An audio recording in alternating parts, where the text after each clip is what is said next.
Hey, what's up, collecting crew? This is the Figure Lowdown, and welcome. I'm Jay Feezy. This is episode 20, and I got one question for you all watching and catching on replay.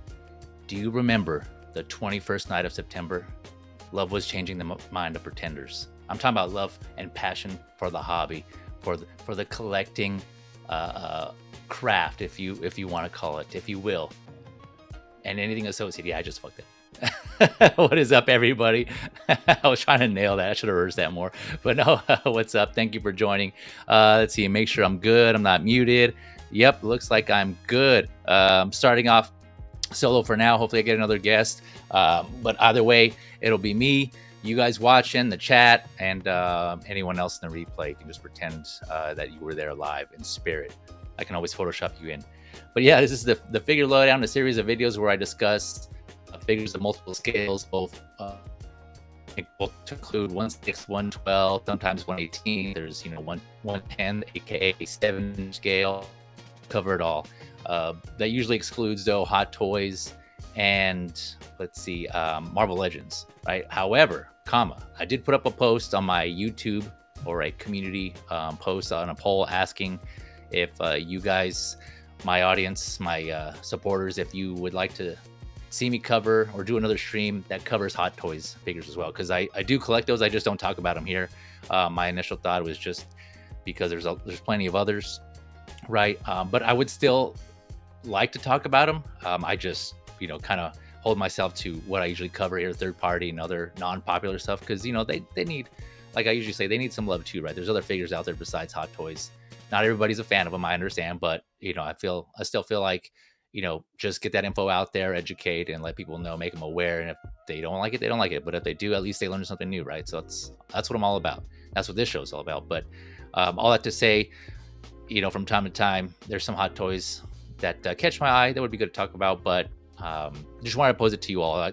For one, if anybody would watch, or if it would just get lost in that the sea of other Hot Toy review content creators and YouTubers out there. So yeah, just let me know when you get a chance. Hit up that poll, and the poll on my YouTube channel, I should say. Let me clarify there. Pause. Yeah, let me know what you think, and how if I should go into those waters or not. But yeah, so again, happy Saturday. Hope we all having a good weekend. It's Saturday here in the States, and happy Batman Day. Yes, today is Batman Day, not yesterday. I thought it was yesterday, because I'd seen some posts, and so I was thinking, okay, maybe today's Batman Day, but no, it's today. So, but yeah, hopefully you're all having a good day, and you have a great weekend so far. Hopefully kicked off to a good start. Let me check in with the chat before I get into the figures. There's quite a bit of figures to discuss as usual, right?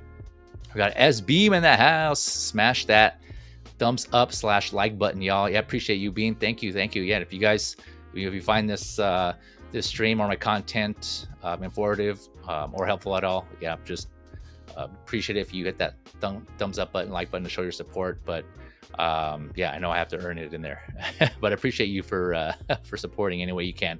Let's go. Action Figure Academy, Michael Elliott in the house. What is up? Let's see here. Got Mike and Bean talking to the nice. All right, so we'll see. Let me go ahead and get through, get started. As usual, as per usual, links to the figures that I'll be discussing are in the description below. I just realized right before I started, I forgot to update that. So my apologies if you went in there and you looked and it wasn't there, but they're in there now, or they should be. There's, I think, a couple of links to some figures that I'm missing. So I'll go in and, of course, update that afterwards, as well as the timestamps, right? So usually the timestamps for my videos are in there after the stream. Give it about a day or so, because I have to go in there and put them in manually. I don't like relying on the automatic YouTube chapters, because sometimes they could be off. So I kind of like to be a little more precise and go in there and, for the convenience of you all, to help you all go back when you catch a replay, or you want to catch a certain portion. Maybe some of the figures I talk about, it's not for everybody, so you want to jump to a certain section. That should be in there after the stream. So yeah, do that for you guys.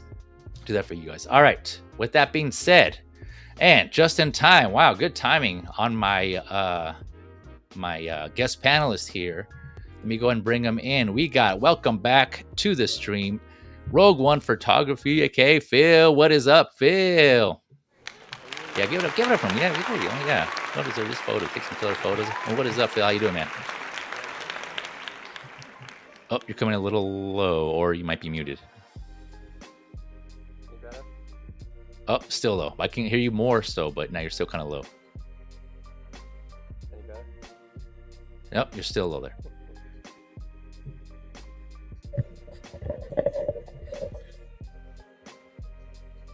Can you hear us?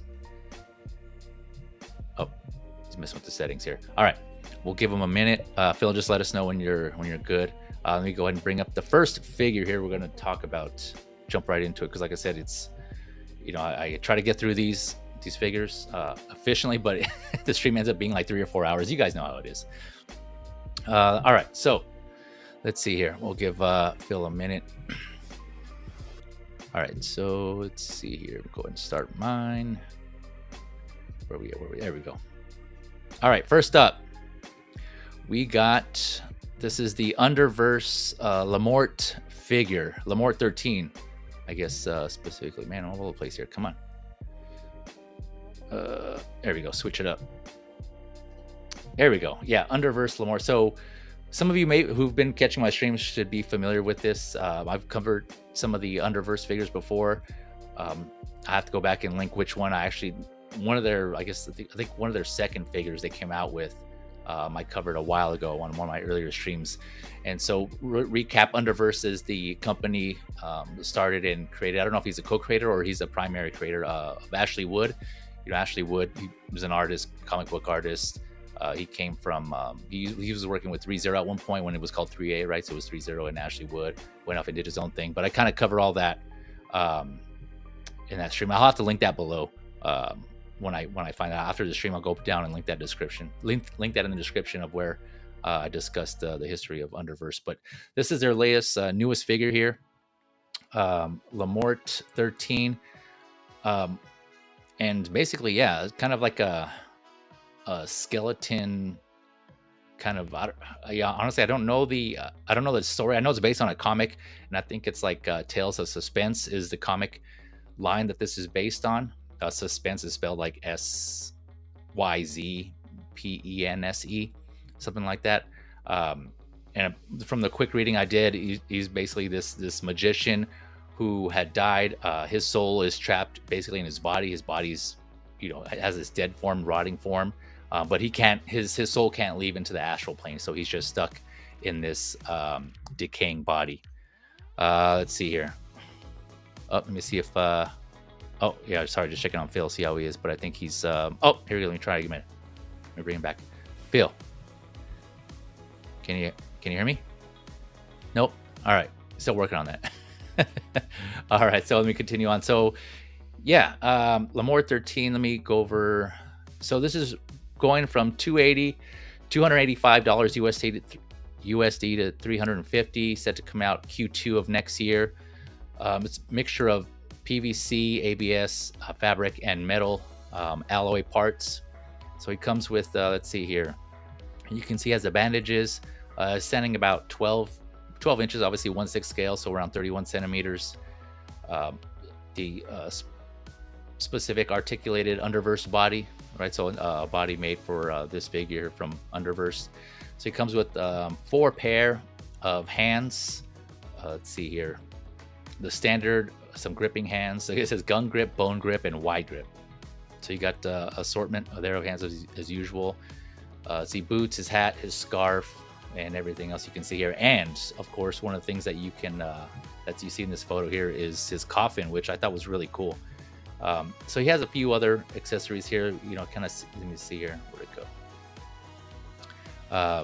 A bone club that he's holding right here in this photo.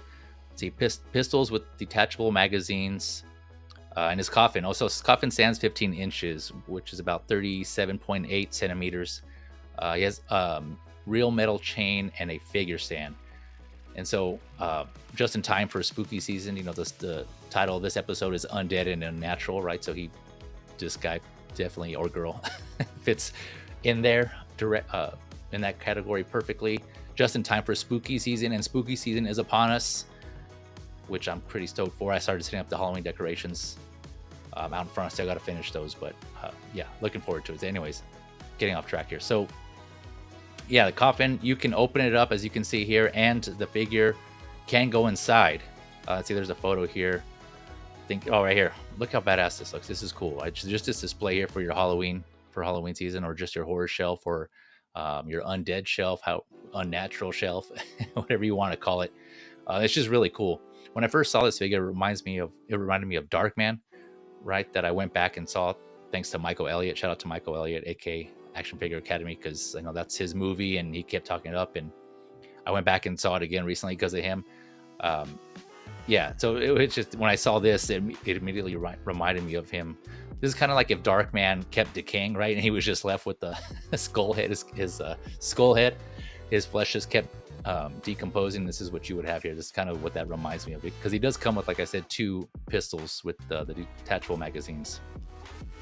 So yeah, really cool. Underverse, link in the description below. Like I said, this is in there, and that specifically the Underverse line. Not to be confused with the Beautiful Chemistry line, which is a subline in Underverse, right? I have covered some of those before, but yeah, this is just specifically Underverse. All right, so let's see. Let me check on Phil, see how Phil's doing. Let's see here. Phil, can you hear me? Phil. Nope. All right, still working on it. Let me get to the chat here. In the meantime, let's see here. We got 12-inch Moose Stream in the house. What is up, Moose? Hello, fellow community of collectors. What is up, man? Thank you for coming through on this weekend, spending your time with us here today. Let's see here. What do we got? He's saying what's up to everybody. Oh, then Rogue One. I love that Phil's still talking it up in the chat, even though he's having some issues. So yeah, appreciate you, Phil. He says hello, you beautiful people. Let's see here. We got, oh yeah, he's saying, yep, just clarifying technical issues. No worries. It all happens. It happens to all of us. Even happened to me the first few streams. I'm sure you guys know in the beginning, when I was just rolling solo initially, I was always forgetting to unmute myself, right? So I spent like some minutes just talking. I was on mute. So, and I still see some other people, run into that issue too. Some other streamers, they have that when they're streaming solo, right? It's just kind of one of those things, because you have no one there to tell you before you start that you're muted, until you come on live, and then people are like, you're muted. So yeah, definitely happened to me quite a few times. So I fall in that category. Yeah, see, Mike right here, Action Figure Academy. Darkman rules. Yep, I knew you'd like that. Yeah. P-Rock, Zilla in the house. What up, P-Rock? Dale. He's saying this looks cool. Yeah, man, I'm with you. I'm really tempted by this one. Just because of how cool it looks. Actually, speaking of, I tried to purchase this on Underverse website, because that's where it was the cheapest when I saw it the other day. And for some reason, I couldn't, it wouldn't let me check out. It looked like the only option was PayPal. And for some reason, I kept clicking the PayPal button, and it wouldn't take me to PayPal to pay for this. So I'm not sure. Yeah, and it's weird. It's only, I don't know if it's just a deal, but the Underverse website is where it's $285 USD. And from what I understand, that includes shipping. I thought I said include shipping in there, but everywhere else it's like 300 plus. So yeah, it's kind of weird. I guess that's one of the incentives to buy it straight from the manufacturer, right? Straight from the source there. So just FYI on that. All right. So let's see. Going on to the next figure. Going to roll through them here. I know we got a lot, so I'm going to try to be efficient here. Let's see here. What do we got? All right. So this is the Uman. Hopefully I'm pronouncing that right. Uman Wukong. Let's see here. So yeah, there's one other Wukong figure that I've discussed before, and that was I put a post on this too. This was one other 1/6 figure, I should say, that I was aware of, Wukong figure, and that was done by How You, I believe is how it's pronounced. How You, the Monkey King, and that was in the Figure Lowdown episode 15. So I have a link to that in the description as well if you want to go back and reference that. That should be in the description below, so you kind of jump straight there. And then of course there's a timestamp, so you can kind of touch on that. So before I jump into this, let me check on Phil real quick, see if he's ready now. Phil, can you hear me? Loud and clear. Can you hear me? Yes, sir. There you are. All right, we're in business. We are in business, people. All right, welcome. How you doing, man? Yeah, good. Thank you. Good. Apologies. Yeah, no worries. Like I was saying, it happens. I've done it live on air quite a few times, and it's a bunch of stuff. Right? It's just it's the nature of the beast, right? It's just how this whole streaming thing happens. So Ash, before I jump onto the Wukong figure here, do you have anything to say? Did you have anything to say about that skeleton figure I covered? Looks incredible. I love skeleton figures, like the Mythic Legion stuff. Yeah, I think they're really good. Unfortunately, there's no place for them in my collection, but yeah, love it. They need to introduce skeletons to Star Wars somehow. Unless they introduce skeletons in Star Wars, you're saying? Yeah. Yeah. I can collect them then. Yeah, right. I know, then and only then. Has to be related to Star Wars. Okay. Yeah, no, that's just fair enough, straightforward, right? Just looks cool, but not for me. Which is totally fine. I've said that for a lot of figures, so it's all good. All right, so going on to the this Uman Wukong figure here. Like I was saying, this is another entry in the 1/6 line for a version of Wukong. So we have two different versions here, and I'll try to cover both of them as best I can here. So there's a standard version that's 460 USD, and there's a real armor version, quote unquote. That's what they label it as. And that's going for 593 USD. And as you can imagine, based on the name, everything is either going to be metal, actual metal alloy, or die cast. And I'll kind of read over some of those, what some of those are. There's also a throne and flag set that you can get. It's like an accessory kind of pack. That's just basically that, the throne and the flag. So are these based on the game?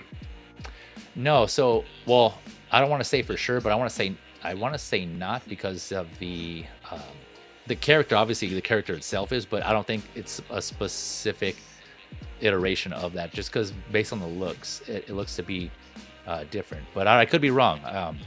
I didn't see any reference in the descriptions or anything to Black Myth Wukong, right?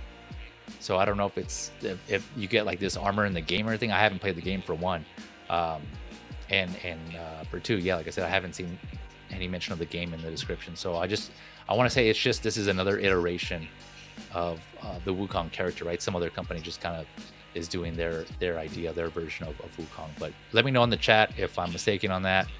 For those that play the game and you recognize this outfit, this costume that he has, I could be wrong, or in the chat, or sorry, in the comments after the fact, and let me know, because I want to say not, but I could be mistaken. So all right, so set to come out Q2 of next year, of 2025. So the standard edition, and they have it was kind of hard to tell from the photos which is which, because for one, I don't read the language that they have here, the words here, and they use the same photos, so it was kind of hard to tell which one's which. So the head and the neck have this integrated platinum silicone is what they have, right? So it's silicone there on the head and neck. Internal self-developed super movable structures, what they say. Yeah, self-developed. So that, to me, that's telling me that they developed this body specifically for this figure. And again, I'm reading the standard description. Some of these apply to both the standard and the deluxe. They have hand-planted hair in the head as well as in the hands, right? So they went all out for this figure. This is pretty premium here. Magnetic movable eyes, right? So there was another figure I can't remember that had movable eyes using magnets, and I can't remember off the top of my head, but this one seems to have that too. 9 different hands, all with hand implanted hair, silk embroidered robe. Let's see, you got, of course, the clothes, the chainmail gold armor. Let's see, mountain pattern back armor. Let's see what else we got here. It mentions mountain pattern, just a pattern of the design there. It's genuine leather waist, belt, pure copper. Let's see, belly. What is that? Belly swallow and belt. So yeah, some basically leather. The parts where you think would be leather, they're actual leather, and then some of the metal parts here on even the standard one alone, right? They have they're made out of metal. So the arm guards and the leg guards are made out of copper. Again, this is just still the standard version. Let's see, the crown. It doesn't say the crown is made out of metal, so that's something there. I guess that could be an improvement. Monkey King. Let's see, the cloak. The hair, his hair has implanted hair as well. Hair planted tail, it says silicone, and it's made out of silicone for his tail. Let's see here. Pure copper, tight hoop. And let's see, what else has it got? And and it comes with a stand. A Lotus platform alloy figure stand. So yeah, quite a bit of items there. And like I was saying, it's kind of hard to tell which version was which. So that was just a standard, and I'll read over the deluxe, what the deluxe has. The difference. That beard looks the beard looks rooted as well. Yeah, that's implanted as well. Yeah, all the hair on the head. So from the description, the hair on the head, his hands, and on his tail are all have implanted hair. And so yeah, I mean, just the sculpting on this and the parts and pieces of his armor, man, it's just really, the intricacies. Again, we've seen this. I've covered some third-party figures, where they go into pretty good detail on this, on the differences, or sorry, the intricacies of their armor and their clothes. But yeah, look at this. This is, again, because like obviously I can't read this. I'm not sure what this says. But if anyone in the chat or in the comments know what this says, help us out here. But yeah, it looks like they're, you can see the hair and how detailed it is there. And I don't know if this is comparing the deluxe, the standard or the real armor with the standard version. See, these look kind of different here. I'm not sure, these chest pieces here. So that could be something that's might be different there. But yeah, really, it looks really cool. I don't know, compared to the other version though, the How You Toys figure that I covered in episode, what did I say, 15. I think I prefer that one. And actually, I did pre-order that one. That one has multiple versions also. There's, quite a few versions in there.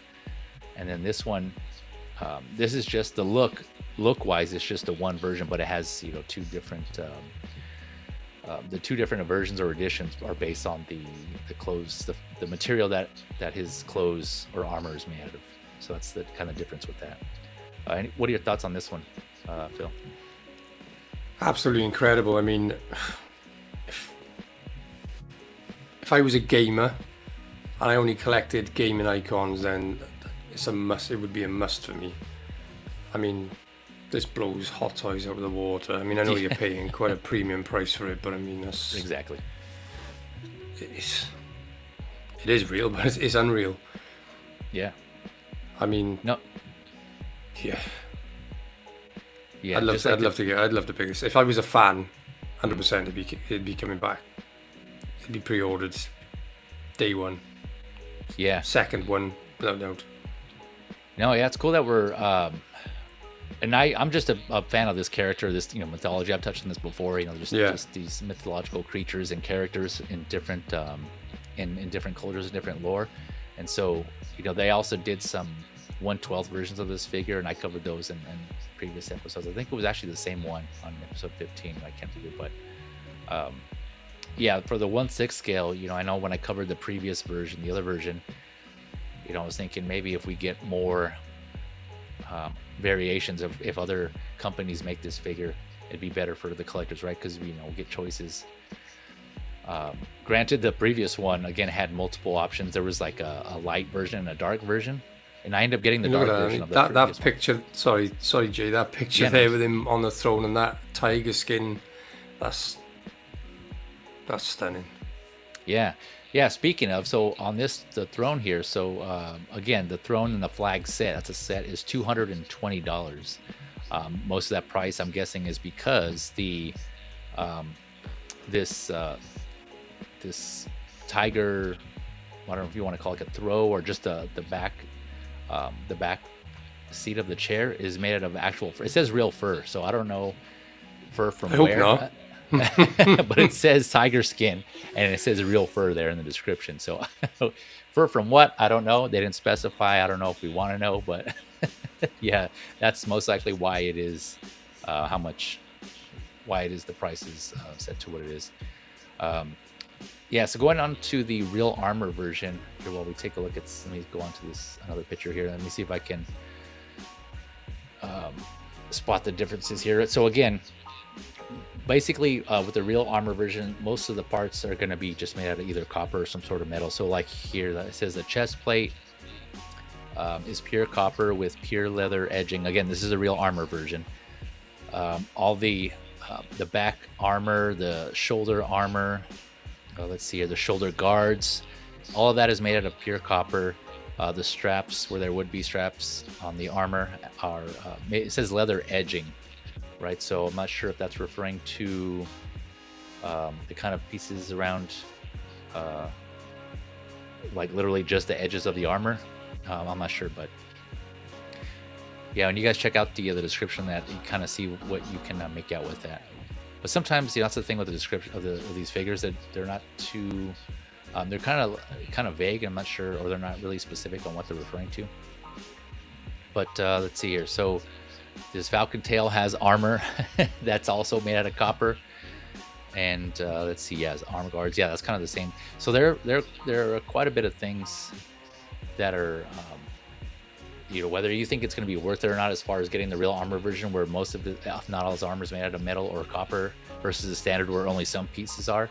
And it's not like on the standard there's only some parts, or none of them are metal. There's still some pieces that are made out of copper. But on obviously the real armor version is going to be all in. I'd be all in. If I was getting this, I'd be all in. You would be all in, yeah. So again, just on the price. So the standard is 460 USD. Real armor is 593. So almost $600 USD for that. I mean, there's a lot more going on there than it, or almost as much as in art. And I think it's a better figure than anything.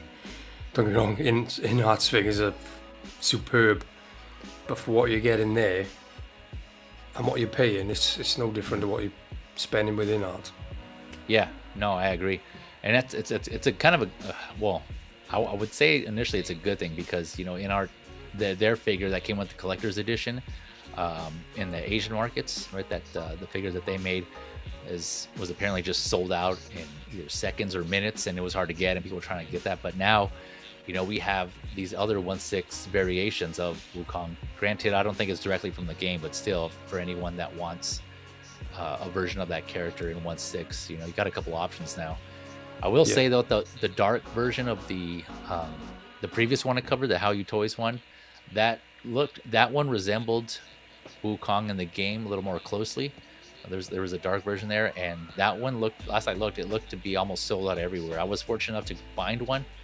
I forget. I think it was on 1/6 kit, and I was able to pre-order it there. So, but that was that was a couple of weeks ago, I think. So I don't know, but I know that version, the dark version, was almost sold out everywhere. So FYI, for those of you who are interested in that. Yeah, go ahead, Phil. Sorry. No, I was agreeing. Sorry. Oh, okay, yeah. So check that out again. Link for this figure's in the description. I think I put both the real armor of the standard, if not at least one of them. So that's in there. Let me address the chat before we go on here.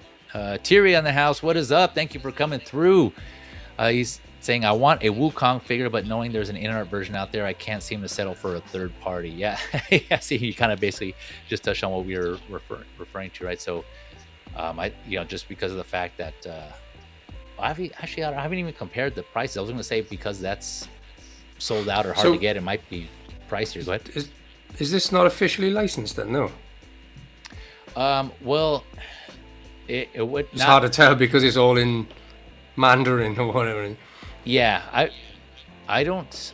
Yeah, again, I don't know if it's based on anything, but if it's not, it would just be this company's version, or their iteration of that character, right? It's kind of just like a company who just kind of goes in, because Wukong is just a general character, right? That's based in the Journey to the West, the story, right? So anybody can just kind of go now, and I think it's just like open domain, right? And create a figure based on that. I don't think there's any copyrights or anything, so I don't think. Yeah, you're right. I can't read the word there, so I don't know if it's actually licensed. It's based on some sort of actual author's representation of that figure, or based on some other movie or whatever. Well, I wish So and Star Race and the rest were as good as that for third party. Yeah, right. But like you said, you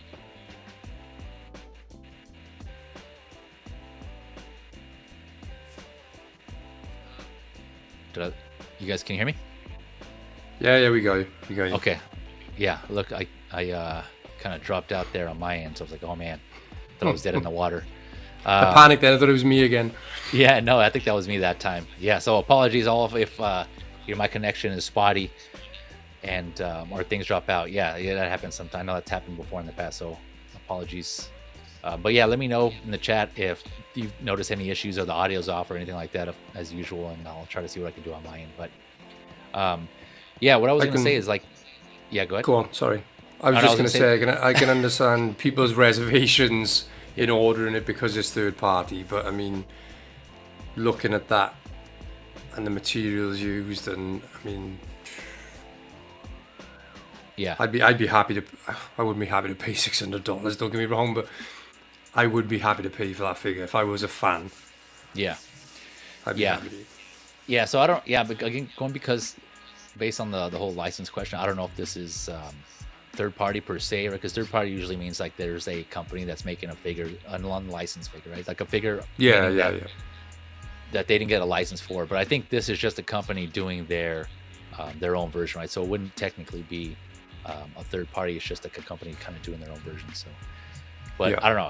I could be wrong on this one specifically. So let me know again in the chat or in the comments if this specific version of Wukong is based on anything. So I'm not sure, but I do want to say that again, referring to the pricing, you are getting what you're paying for. You know, based on that and the premium tier that we refer to within art, that it's cool that this company, you know, it seems like they're putting some love into it, right? Because they could have made everything out of plastic or use lesser quality materials. So you can tell this is like a passion project for them. Like they love this character and they want to do this character justice. So they're, you know, putting their time and resources in using premium quality materials, which I can respect and appreciate. It's just kind of, you know, they're and just like based on the art of looking at the figure here, the craftsmanship, it looks like they just wanted to do this character justice, like I was saying, you know, just based on how it looks. So that's really cool. I just want to say that. But in regards to the whole in-art thing, what Thierry had mentioned, that I haven't looked to see what that price is, just because I wasn't interested in purchasing that one. So I don't know if that one's going to be the same price as this one is now, right out the gate there. So, but again, that's just options, right? If you have options there on which one you want to get. Let's see here. So speaking of the chat, Action Figure Academy saying the head sculpt is dope. Yeah, it's another. It looks good. Another version of that, just again based with all the implanted hair on that as well. They did a good job on that. So hopefully the final comes out like this. And for those of you collectors that are thinking about getting this, you know, they deliver on that. Let's see here. Okay, so yeah, we got everyone in the chat here talking about themselves. Nice. All right, so going on to the next one. What do we got here? Oh, that's right. Try to compare.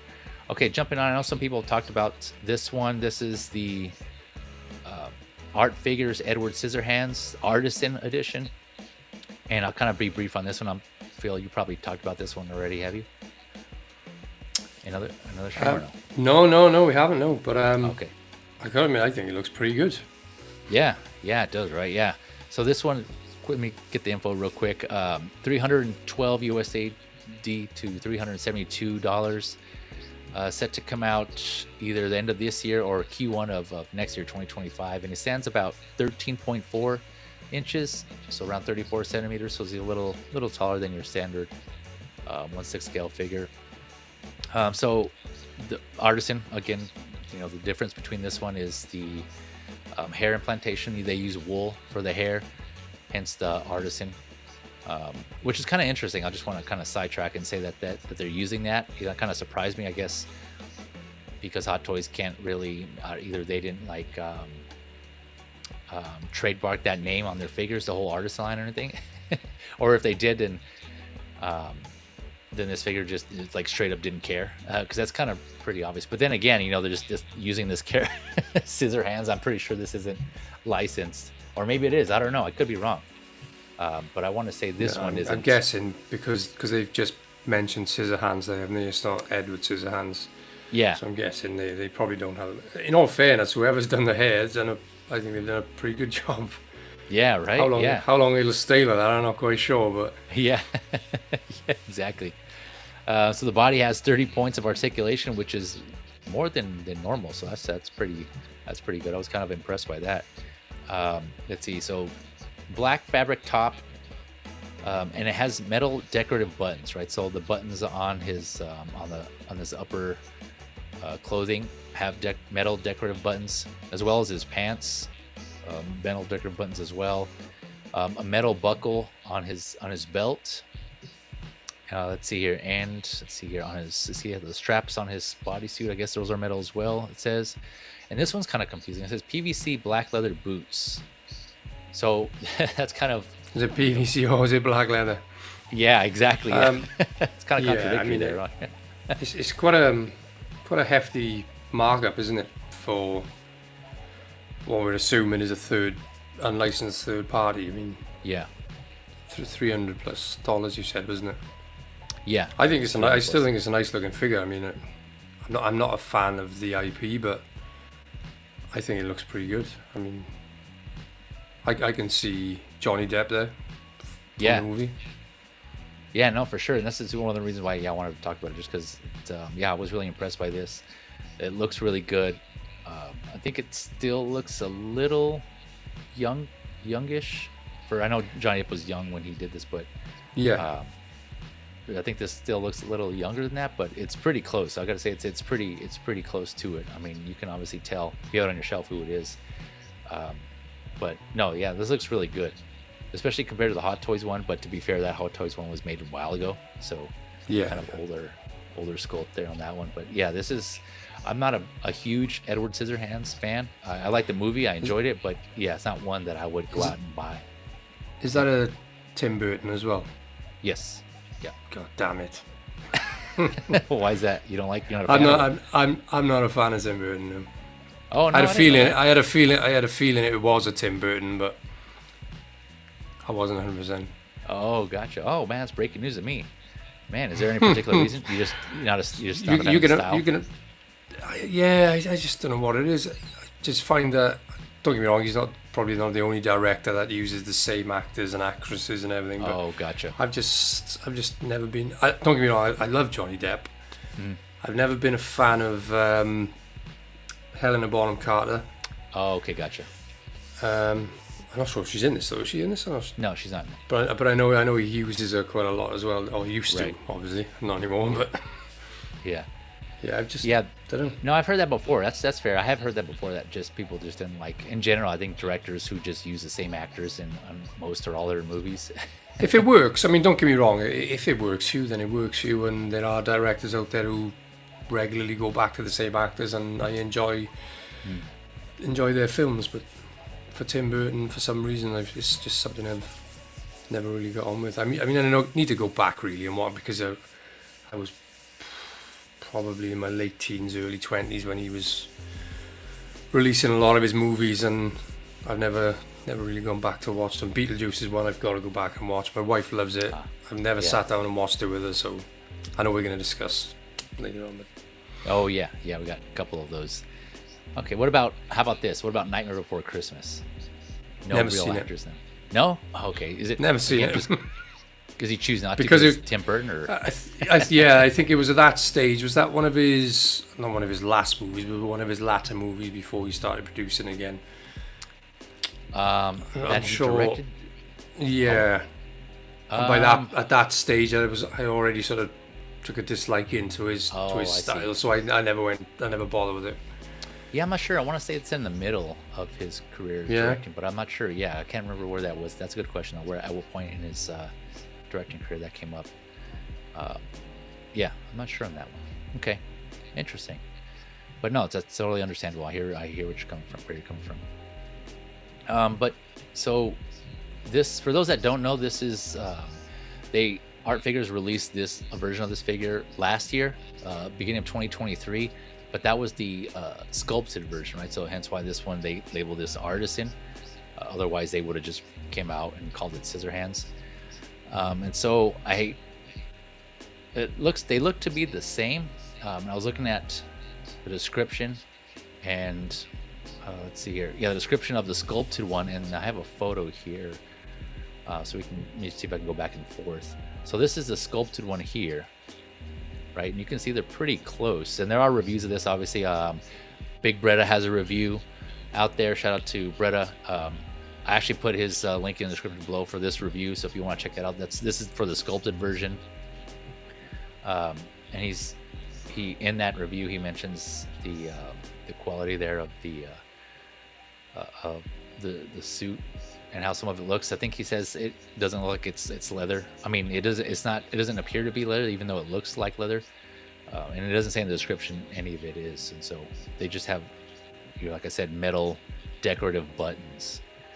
But they use fabric clothing on some parts, and so yeah. But it does say, it's funny, it says that all materials will not deteriorate if stored in normal conditions, right? It says that in the description. Right? That could be for a lot leather, of people. then. So, yeah, right. Yeah, it's leather, yeah. So in normal conditions, yeah. So just FYI, be careful on that. So yeah, sculpted here, and then rooted. I'll say rooted wool, Artisan, implanted hair. So they're pretty close. And then yeah, so it would make sense they just reuse the body. So I don't know for sure, but I want it makes sense that they would do that and just make a version of the head that has implanted hair in it. So there you go. That's it. Any other thoughts on this before we jump into the next one? No, if I was a fan, I would definitely consider it. I don't think to me it's not a bad looking figure. I think it looks pretty good. We've seen some shocking iterations of this in the past. I think it looks fine.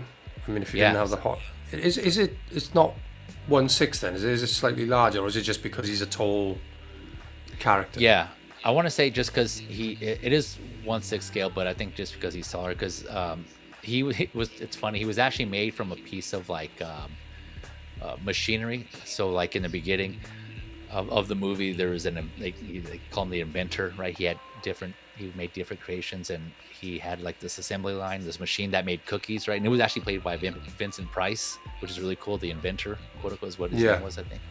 I can't remember his actual name, but yeah.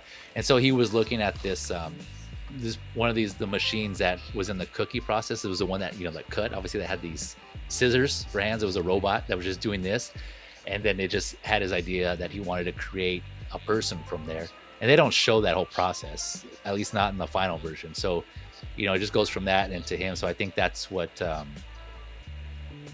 he ended up transforming, either that taking the pieces from that machine, or I don't know if that was that machine directly. It's kind of vague, but obviously from that he creates this person here, this person with scissors. So is it Pinocchio-esque sort of story then? Does he want a son or something? Yeah. Or is it just? No, actually, yeah, that's a good way. Yeah, that's actually a good analogy there, a good comparison, because it is like that. Yeah, it was. He wanted.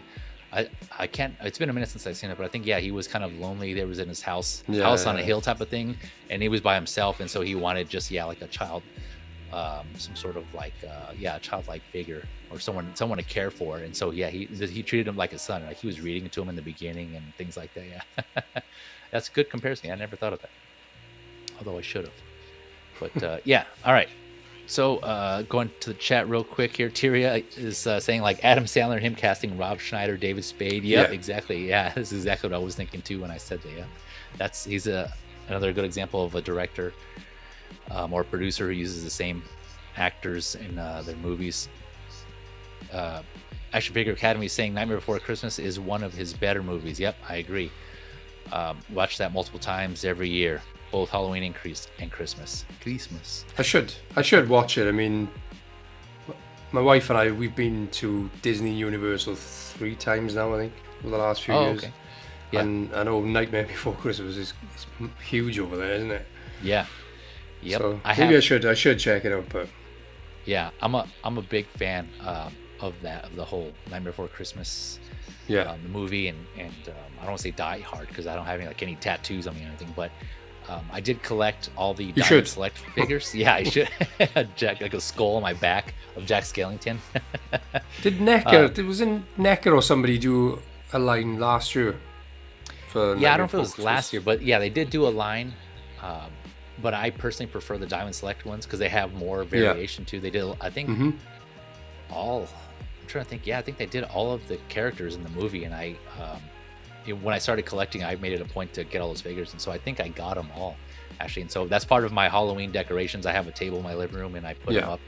I set them all up, and I think I had like a video or a reel on Instagram of them all. Gotta redo another one, but yeah. All right. So going on to the next one here, we got. This is another one that's kind of been talked about. I kind of wanted to just give my quick thoughts. Speaking of Halloween, this is the Asmus Bitten series figures. We have Ramirez and Rodriguez, and I'll kind of go. So they're basically pretty much the same figure, just different jerseys, right? You can see they're baseball players who are turned into zombies. One player's from the Boston Red Sox, and the other one is from the what is it? The New York. Is it New York? Yeah, New York Mets. I want to say I don't really follow baseball, but I think it's the Mets. Correct me if I'm wrong there in the chat. It says New York, so I want to say it's the Mets. I think it's the Mets. Or the Yankees, maybe. Oh yeah, it might be the Yankees. Yeah, you're right. See, there you go. It's either one of those. Wait, there's two teams, right? The Mets and the Yankees. Is that right? I did this again. I don't follow baseball. Watch baseball. So 138 to 179 USD. Just come out the end of this year, actually. So hopefully you get it in time for Halloween. They said that 11 inches, around 28 centimeters. And again, they're pretty similar. There's one difference that I spotted between the two, and I'll point this out here. But so they have this, I guess, Asmus is what they call atom body. I'm not too familiar with that. I don't have any figures, so I'm not sure if that's just one they created that they use for a lot of their figures, the quote unquote atom body. Super realistic sculpt. Let's see here. Seamless zombie arm. Look through some photos that has, which is pretty interesting, cool to have seamless arms for these figures. A pair of hands, or two pairs of hands actually. Go ahead. Sorry, Joe. I think you're glitching again. Oh, am I? Uh-oh. No. Am I good? Testing. Can you hear me? Yeah. Can you guys hear me in the chat? You're good. You're good. Okay, you're I'm good now? Okay, gotcha. Thank you. All right. So I forgot I didn't know where I left off, but I'll say that seamless arms. They both come with a pair of hands, some batting gloves, or some 4 hands, right? 2 pairs with no gloves, and then a pair with gloves. You got the baseball bat here, the bloody baseball bat, a helmet that you can just put on. Let's see here. What happened here? Oh man. There we go. What are you doing, Jay? What have you done? Yeah, what am I doing? Yeah. I kicked you out. Yeah, that was weird. Okay, so where was I at? Let's see here. Yeah, I got the base. Also, the helmet that you can just put on the head, right? You just take it on, put it on, or take it off, put it on. That's kind of convenient there. The shin guard. The first, I like how they specify the first baseman mitt. And one aged baseball. Yeah, I thought most mitts were the same except for the catcher's mitt, but again, I don't follow baseball, so what do I know? But yeah, they made it a point to clarify he has a first baseman's mitt here. Okay, so yeah, Boston, and here's Rodriguez in with the New York. Yeah, I think you're right. I think it is the Yankees. Because looking at that the logo now here, let me check the chat. Let's see if they're clear. If they're correcting me here. Nope, nothing there. But all right, so continuing on. So since I'm here, so the differences that I saw between the two, for those that didn't know or didn't catch this, so this Rodriguez, he comes with this like middle finger hand here. You can see this here, this one hand where he's throwing up the bird / the middle finger, right? Yeah. And then the Ramirez doesn't have that. He comes with this one here. This is his variation where it's more of like a closed kind of gripping hand. So I thought that was kind of interesting, that they just made it a point to have, I guess, some difference in there, and that being just that hand. So I guess if people wanted one hand over the other, that kind of sets them apart. But yeah, the zombie leg is pretty funny. There's a picture here where it shows that the foot is actually articulated, so rather than just being a straight I love the ball. I love the ball in the head. That's brilliant. Yeah, right. Yeah, I love that too. Yeah. And you can remove that, as it's shown there, which is really cool. I like the sculpting and the paint on this. Looks awesome. Again, if you're wanting to add to your zombie shelf, your undead shelf, your horror shelf, which I have. I need to set that up also for Halloween, get that ready. But Not really, again, because I don't follow baseball. I don't feel the need to get any one of these. I'd rather have come more like just like a basic like civilian type of person, or maybe something else. I don't know, maybe from like some sort of other activity. I don't know. I don't know. I guess yeah, I'm just more of like a civilian, kind of like either like a police officer or like a Raccoon City. I was gonna say Resident Evil type of zombie in there, yeah. But no, just yeah, the sculpting on this and the paint that they did, I think this looks pretty good. Oh yeah, there's the leg. You can see where we're showing you how it's articulated. It kind of rotates and it goes, flexes forward and backward. I thought that was pretty cool if they have that. What are your thoughts on this one, Phil? I think these are great. I mean, I'm not sure what the likeness is to the players because I don't know anything about baseball. All right, don't get me wrong, they're zombified, so they probably don't have to look too much like the players. But right, yeah. if you're a fan, then obviously you're going to want some sort of resemblance. But I think these are really cool, to be honest. Really, really good. I thought the leg was a swap out part. I hadn't realised it was just like an accessory for him to sort of swing like a bat, I presume. Yeah. But yeah, brilliant. Even the attention to detail, like you said, the middle finger, the ball in the head. I think these are good. Really good. Yeah, like Tyria pointed out here, they got great teeth for a zombie. Yeah. They probably got implants, Tyria. I mean, they were worth a few quid before they died, but. Yeah, right. And it's easier for them to chew, right? Gotta chew through that flesh, and that bone. Look at this gash right here. That's pretty cool too in the back. It's painful. Yeah, I was gonna say, no, that looks pretty real. Just the blood there, like it looks like it's actual liquid. I don't know if that's just some Photoshop or the light or what. I don't know. What do you think on that, Phil? Yeah, I think actually painted that one.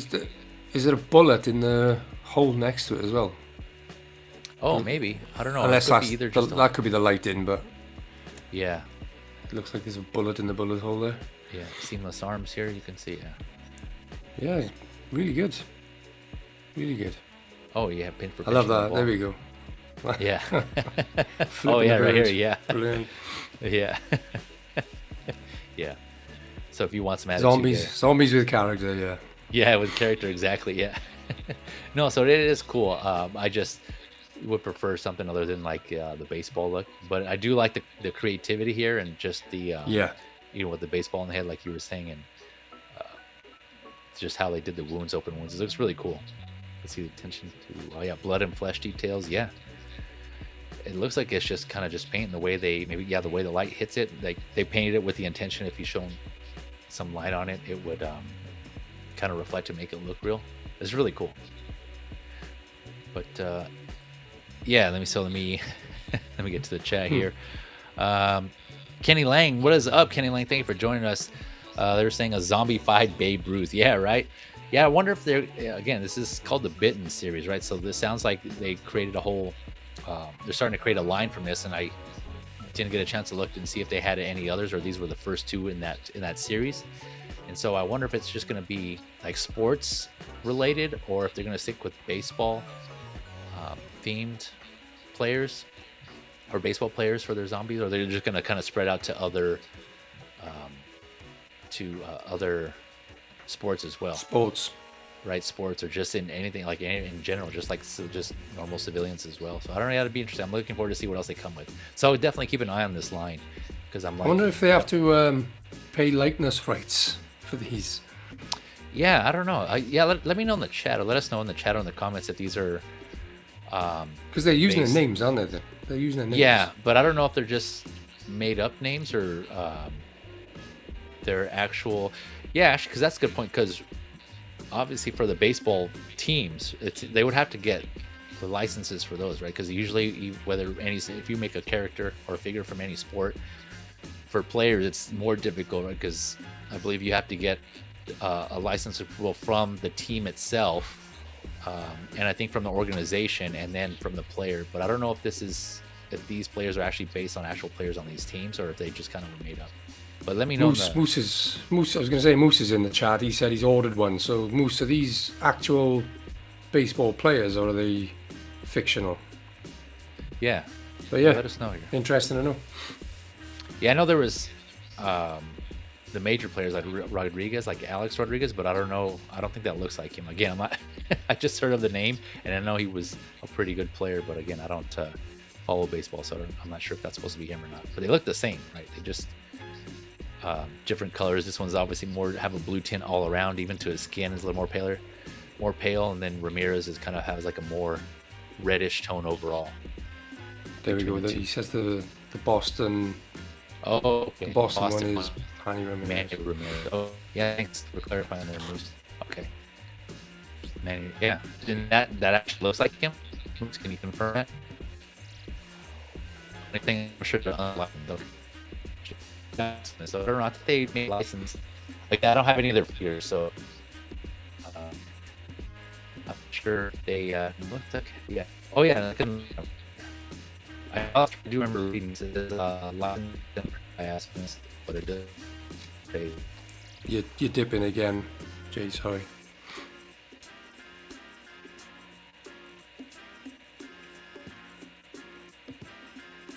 And there goes Jay, and I am now the host. Hear me? Am I back? You're back. Okay. Did I drop out? Am I dropping out? Yeah. Damn it. Yeah. Sorry about that, guys. I don't know what's going on. Don't know what's going on. But yeah, at least I'm back now. But yeah, I was gonna say, look, it says here. Oh, I have Moose's comment there. It says licensee and produced by Asmus Toys. So it looks like it is licensed, and they're actually using the logos, like I said, of the team and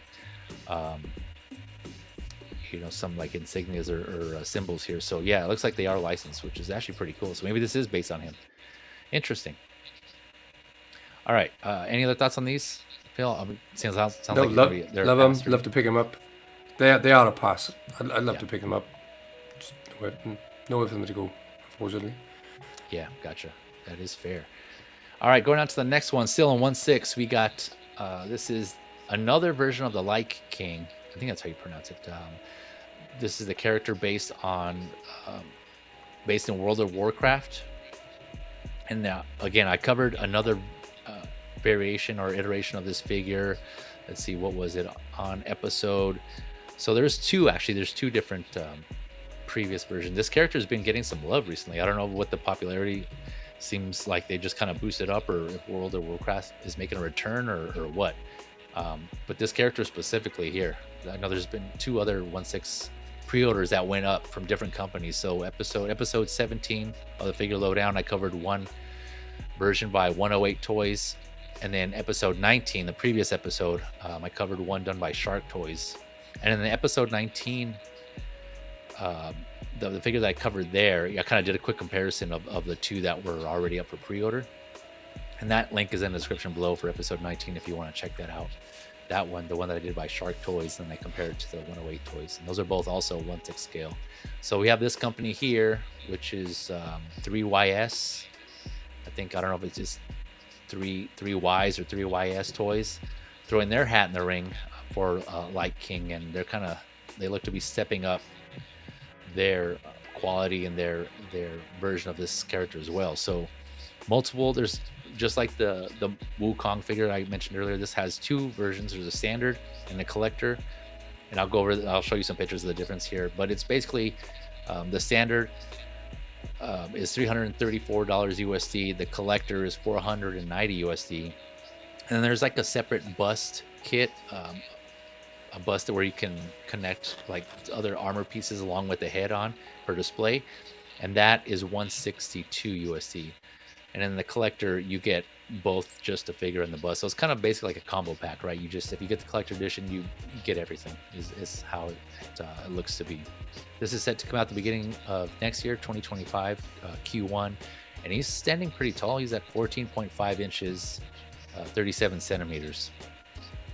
So we have, let's see here. Let me go through some of these photos. So yeah, a lot of his armor is made out of alloy metal, or they say cow leather, right? So leather and metal. So this is another one like Wukong that I went over earlier, that he has some premium quality materials here in his uniform. And yeah, again, the details in this looks pretty awesome. And we have some descriptions here that they go through, and they kind of emphasize Here it says professional design ensures that bulky arm does not limit the range of arm movement, which is always good when a company or a manufacturer considers that, right? Because sometimes we get, that's one of the big concerns we have with figures, right? Is if they use, if their armor, if their clothing is pretty bulky or thick, it'll hinder articulation. That's always a concern that we have. So they're somewhat assuring us that that's not going to be the case. It kind of shows you how it can move. So how that is in the final, we'll see how that goes. But they're kind of mentioning it here. You can see at least there's like a double bend in the elbow, or I want to say 90 degrees. I don't want to say double bend, but it looks like you can get it up to 90 degrees here on the bottom right. And we'll kind of go over through some more photos. You can see here again, it kind of bent at least up to almost 90 in this one, but it looks like it's getting there. Static versus dynamic, so it's just showing that, you know, the cape, the cape is wired, right? So you obviously can pose it. The boots that he comes with. So let's see here. This was interesting as well. Let's see, where is it at? It mentioned boots and malleable hair or something along those lines. Let me see here. Where did I see it? No, I lost it. It wasn't. It said something about, you know, the or maybe it was in this, how the hair plus belt and the fur on the boots. Boots with the fur. It just popped in my head. It has this display base that lights up. Showing your age, you know, Jay. Yeah, I know, right? Yeah. Yeah, everyone knows I'm old. You can already tell from the grays I have on my head. I ain't trying to hide it, just embracing it. The sword lights up. The little ice crystallized sword holder lights up. The eyes have LED eyes. Those light up as well, as you saw in that photo. So really, again, there's another company that's kind of putting more care and love, it looks like, into this character. And this is the first one I would say off the bat, comparing to the previous two I mentioned, the 1/6 scale other like king versions, or the Frozen Frost Kings. This one comes with an actual head sculpt with this hair here. This one here, which is pretty cool. I didn't recall seeing that on the other versions off the top of my head. So it's that's actually pretty cool they included that in there for those that want that, you know, some version of the Light King with this kind of human head sculpt. I don't know if he actually looks like this in the game. Again, I haven't played the game, so I'm not sure. But I'll pause there and hear your thoughts on this, Phil. What do you think of this one? I was just going to say the same. I obviously I know World of Warcraft, but I've never played the game. I watched the movie. Oh, did you? That was okay. I still haven't seen that. Yeah, okay. Yeah, I mean, stunning figure. I love the one with the light up eyes. I mean, because I'm not sure who or what the character is, I noticed, I don't know whether it's a lighting thing, when he's got the helmet on, his face is blue underneath. Is that something that happens to the character when he plays? Because there you can see he's placing the helmet on. Yeah. He's pretty much looks like Snow White. Yeah. Yeah. As soon as he sort of puts that helmet on, it looks blue underneath. Right. I still think it looks great though. It's and that's a chunky figure, that is, isn't it? Yeah. There's some weight on him. Yeah, for sure.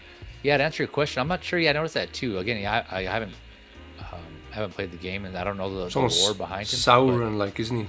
Yeah, exactly. Yeah, you're right. But I have noticed when he puts it on, I don't know if that's how he's represented in the game. And it seems like kind of just one of those things where, like, you know, if you have like mysterious kind of intimidating figure, when you have a helmet, they kind of portray characters like that, where you can't really see their face, just all shadowy and dark. Yeah. Right. So I think it might be just that thing, or I don't know if it actually kind of transforms his appearance, if that's the case or not. But yeah, that's a good point. Yeah, I had that question as well, so I'm not sure on that. Again, let us know in the chat or the comments on what the deal with that is when he puts on his helmet, or it's just kind of more of an aesthetic thing. It's great. It's great for hardline gamers at the moment. I mean, if you've got Wukong and you've got this figure as well, I mean, yeah. Because I imagine you're probably few and far between in the figure verse for decent figures. And I mean, yeah, like I said, except, you know, now they're starting to pick up, right? Because like you touched on Wukong, we have at least 1.6 versions, right? And there's multiple 1.12 versions. And then here, like I mentioned, like the Light King, this is the third one that I'm aware of that went up recently for pre-order in 1.6 scale. And I don't know in the past if they've already come out with some 1.6 scale versions in the past, but this character. I wonder if it's to do with maybe it's because of the writer's strike, maybe, and the lack of sort of films being created and what have you. So these companies are concentrating on games. But am I right in thinking that at the moment there's sort of something going on with gamers strikes, actors' voices or writers or something? I wonder if it's going to. Yeah, I don't. Not that I'm aware of. Because I listened to some, video game podcast and watch some videos. Also, I haven't heard it mention anything, but I don't. Maybe it's on some that I'm not listening to. So I don't know. That's a good question. I haven't heard of it. Studios have been closing down or letting employees go just because they're doing well. But yeah, I don't know about a strike or anything like that. So yeah, I don't know. That is a good question though. Like, what all of a sudden there's more of a rise in video game figures. Granted, they're kind of doing multiple versions of the same one, but still they're getting Hot Toys was the Hot Toys Batman, was that? Yeah, I don't actually know if the gold one appeared in the game, but it's from Arkham, isn't it? Right. Yeah, Arkham Knight, I think it was, and then Batgirl. Yeah, the Batgirl has that branding. I have yet to play that game. Also, Arkham Knight. I played the other ones, but I haven't played Arkham Knight yet. Yeah, same as me. Yeah. So I'm not sure if they appear in there, but yeah, I think they were both branded Arkham Knight as well. So going back to there's the standard version which you see here on the left. That's just the standard version there. Let me kind of go over what that comes with. So most of his armor that you saw in the photos, I can go back to those, but yeah, all of those, even in the standard, again, that comes the armor pieces are made out of alloy and a mixture of alloy and cow leather, right? So the parts that look like they would be leather they should in fact be leather.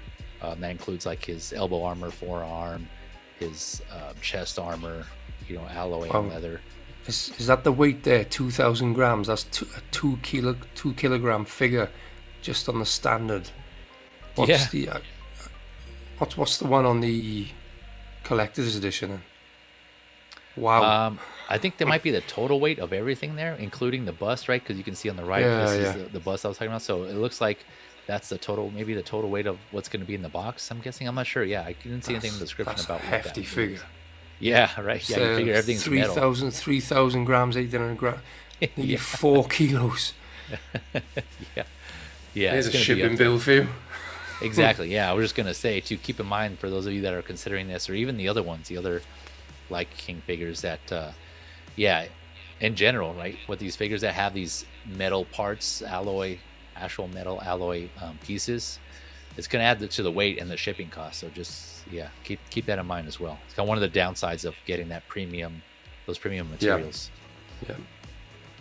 Let's see. So standard armor or the standard edition, like I mentioned, has all those leather alloy pieces, the cloak, weapon base, and let's see, exclusive stronger body with a longer arm. So that was the standard. The deluxe, there's a bust, right? You can see on the right, that's just a bust for let's see here, that helmet that you can lay the helmet on. So the bust itself, it says, is 7.5 inches, right? If you have the helmet you're not using, and the shoulder pads, that's about 7.5 inches in height, or 19 centimeters. But that also comes with some shoulder armor, chest armor, Gianna's pendant. I think there was a photo where he was holding it. There was like basically a pendant, a necklace pendant that he had in his hand. Let's see here, and a detachable head carving base, right? So that's what you see on the right. And then the collector's edition is just a mixture of those two. It just comes with both the standard and the bust. And then there's also that cloak here that you can see that has some ice on the ends of it. There you can see that kind of this here on the bottom. Yeah. Right. Yeah. So that comes with the, let's see here. It also comes with the bloodied crown. We saw that in a photo. Ice and snow special effects on the ultra long coat. That's what it is. Yeah. And then also you can kind of see, we'll go back through some photos here. some of the interchangeable armor pieces have ice on them, and so there's ice effects. So this is, its own separate armor, and that's different from the other armor that the standard figure comes with. Right, so you kind of go through and it shows you all the different pieces on here. Oh yeah, here's where I was talking about the wool on the boots. The woolen materials can be used for styling. So I don't know how that is. I don't know if it's just maybe there's some product in it or what, but and this is where it was showing in that picture, standard versus dynamic.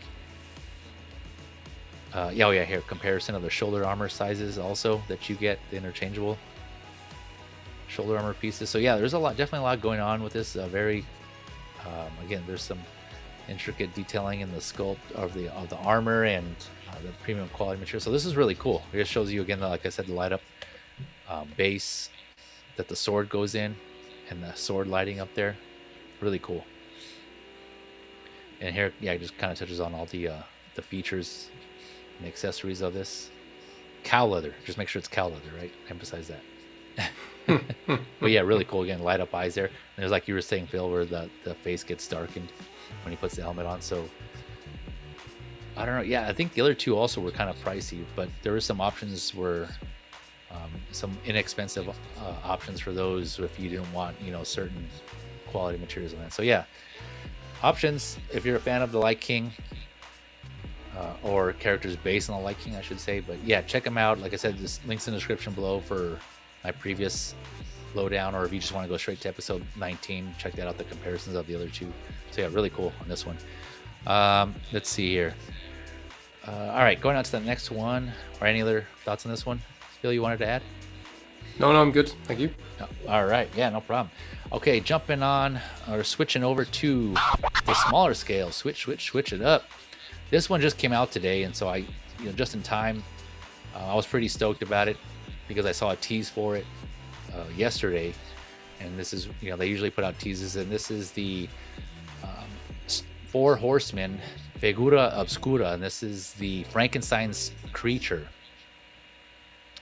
And based on, from what I was reading in the description, Mary Shelley's iteration of it. So based on the literary version of Frankenstein's monster, hence why his skin is yellow and yellowish, and his hair is like this long black color. Because I haven't read the book, but that's apparently how he was described in there. Have you read that book, Phil? I haven't. No. No. Okay, gotcha. No. Yeah, really cool. Like I said, so whenever the 4 Horsemen release their Figura Obscura figures, they give you like I said, a tease the day before or a couple of days before, and they let you know, they kind of do like a photo to kind of imply that something's coming. It'll say it's from this line, but they won't tell you what it is, and you don't find out until the day of it goes up for sale. And then they usually do two purchase times. And today it was at so it went up today this morning first at 6 a.m. Pacific, 9 p.m. Eastern, and they're going to do another and they've already taken it down. So if you go to the website, link in the description below, but if you go to the website, it'll say sold out, or it may not come up, but they're going to plan on selling this again at let's see here, what was it? Let's see, I thought I had written it down. Oh no, I messed here. Sorry, folks. Let me just get that here information for you. I think it was 8 Eastern. No, I guess I forgot to add it on here. Yeah, I thought I did. Oh no, here it is. Sorry about that. Apologies. Yeah, so 5 p.m. Eastern actually. So it went up when I just started the stream. So actually, it should be up now. So if you're interested in this figure after looking at this, yeah, go check it out. But yeah, $70 USD, and I know it's a little higher than your typical Mythic Legions figures or 4 Horsemen figures, but it's it comes with quite a bit, as you can see here. So it stands about 7 inches tall, so it's 12 scale. Frankenstein's creature, from what I understand, was pretty tall. I know he kind of varies depending on what version or movie or book, but I know in general he's usually pretty tall. So you have 2 looks, which is really cool, and I'll kind of go over with those options. So you have an operating table look and an escape look, and I'll scroll through some of these photos here in a minute. But so you can see he comes with 3 interchangeable heads, 2 pairs of hands, his bare feet for the operating table look, He has soft, good pants, right? So the cloak he has, it looks to be plastic because it isn't meant to be soft for the coat. Just the coat is. There's an operating table, like I said, with straps, a side table that you can see there that you can put all this extra equipment that he has. Jars, these empty jars that you can put these heads or these skulls in, and that skeleton hand that you see in the bottom there. These scientific tools and books here, all these shackles and things. So yeah, it's really cool, right? So I'll go through the photos, but they have options here. This is what it looks like when he's strapped to the table. So this is like a mixture of his escape look mixed with the operating table look. But just the fact that you can have these different options to display him is really cool. So here he is in his escape look, and they're showing you can remove the cloak, single jointed elbows there. But the paint on here's his operating table look, right? This is if you swap out the head and the feet, right? So you have the here's his feet here, but you have his boots. If you take those off and put the bare feet, you can have him, give him this bare operating table look here with the bandages around his waist. So this is really cool, right? Just like the options that you can have. And usually Mythic Legions, you can interchange their parts and pieces with other figures. So this looks really cool. You know, like I said, this went up this morning, and it should be available now. I haven't went back to check, but it should be available now for those of you that are interested in getting this. But yeah, I jumped on this because I was, like I mentioned, I'm a fan of Halloween and just horror stuff, and I like this the way this look is for Frankenstein's monster. Or creature in this case. I haven't seen a version like this before, not off the top of my head. But I don't know. What about you, Phil? What are your are you a fan of this look? I think it's amazing. I mean, I think Trevor 1/6 shooter. Yeah, I got a feeling he may have taken these shots. He did. Yeah. Shout out to Trevor. Yeah. Yeah, it's in the description. Yeah, awesome photos, by the way. Yeah. He didn't tell me he was coming though. But yeah, Gotcha. I think I saw his Instagram post today, and I think he did a live stream. I didn't know he was coming. It's probably sold out by now, I imagine. But it's fantastic. It's really good. But this isn't falling under Cosmic or Mythic Legions, is it? No, it's specifically the Figura Obscura line. Or Yeah. Figura Obscura. Yeah. And they usually do like kind of mythical creatures or like gods or deities or things like that, right? Like kind of just like creatures based on mythology or just like lore and things like that. That's what usually they focus on. Yeah. For them.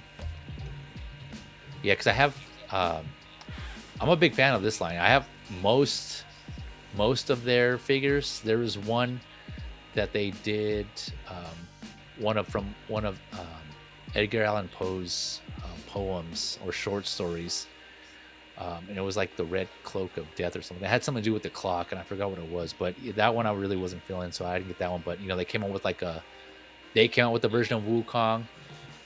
Actually, two different color versions. They did Father Christmas. They did the Krampus. They had a version of the Krampus, which is pretty cool. I got that one. That was Four Horsemen, was it? Yeah. I didn't realize other that. companies had made a Krampus also, but Four Horsemen also did a version. Yeah, I remember the Santa Claus one because Yeah. I thought they looked really good. Yeah, right. They did the Headless Horseman. I got that one as well. They did two versions. Right? There was like one normal version, and then they did another version. I think where the flames were green instead of like reddish orange. Yeah. Right, and there was the green one. I think was part of their retailer appreciation wave, and so they have a lot of the figures in that line are really cool, and that I'm a fan of.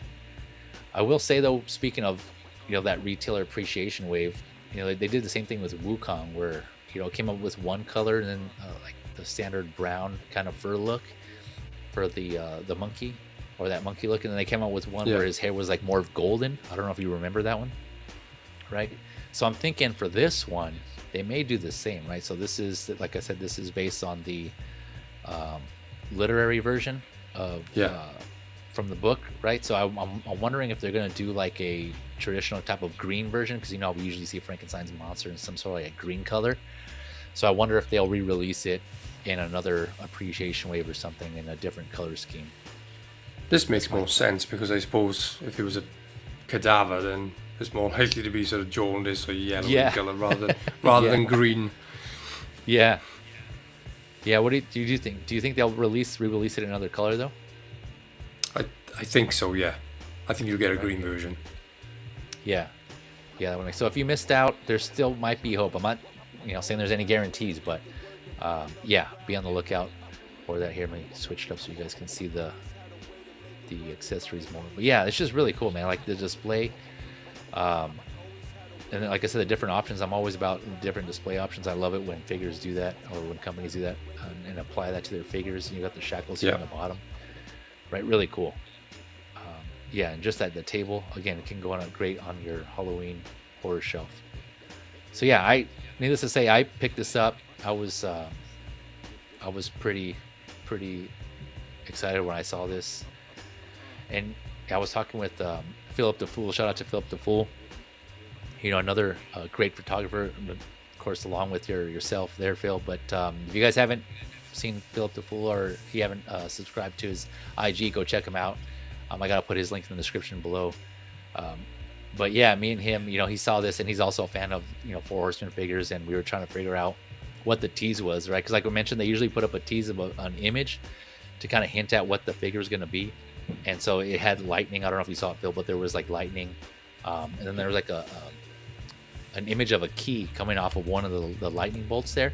It looked like a little key, and so we were trying to figure out what that was.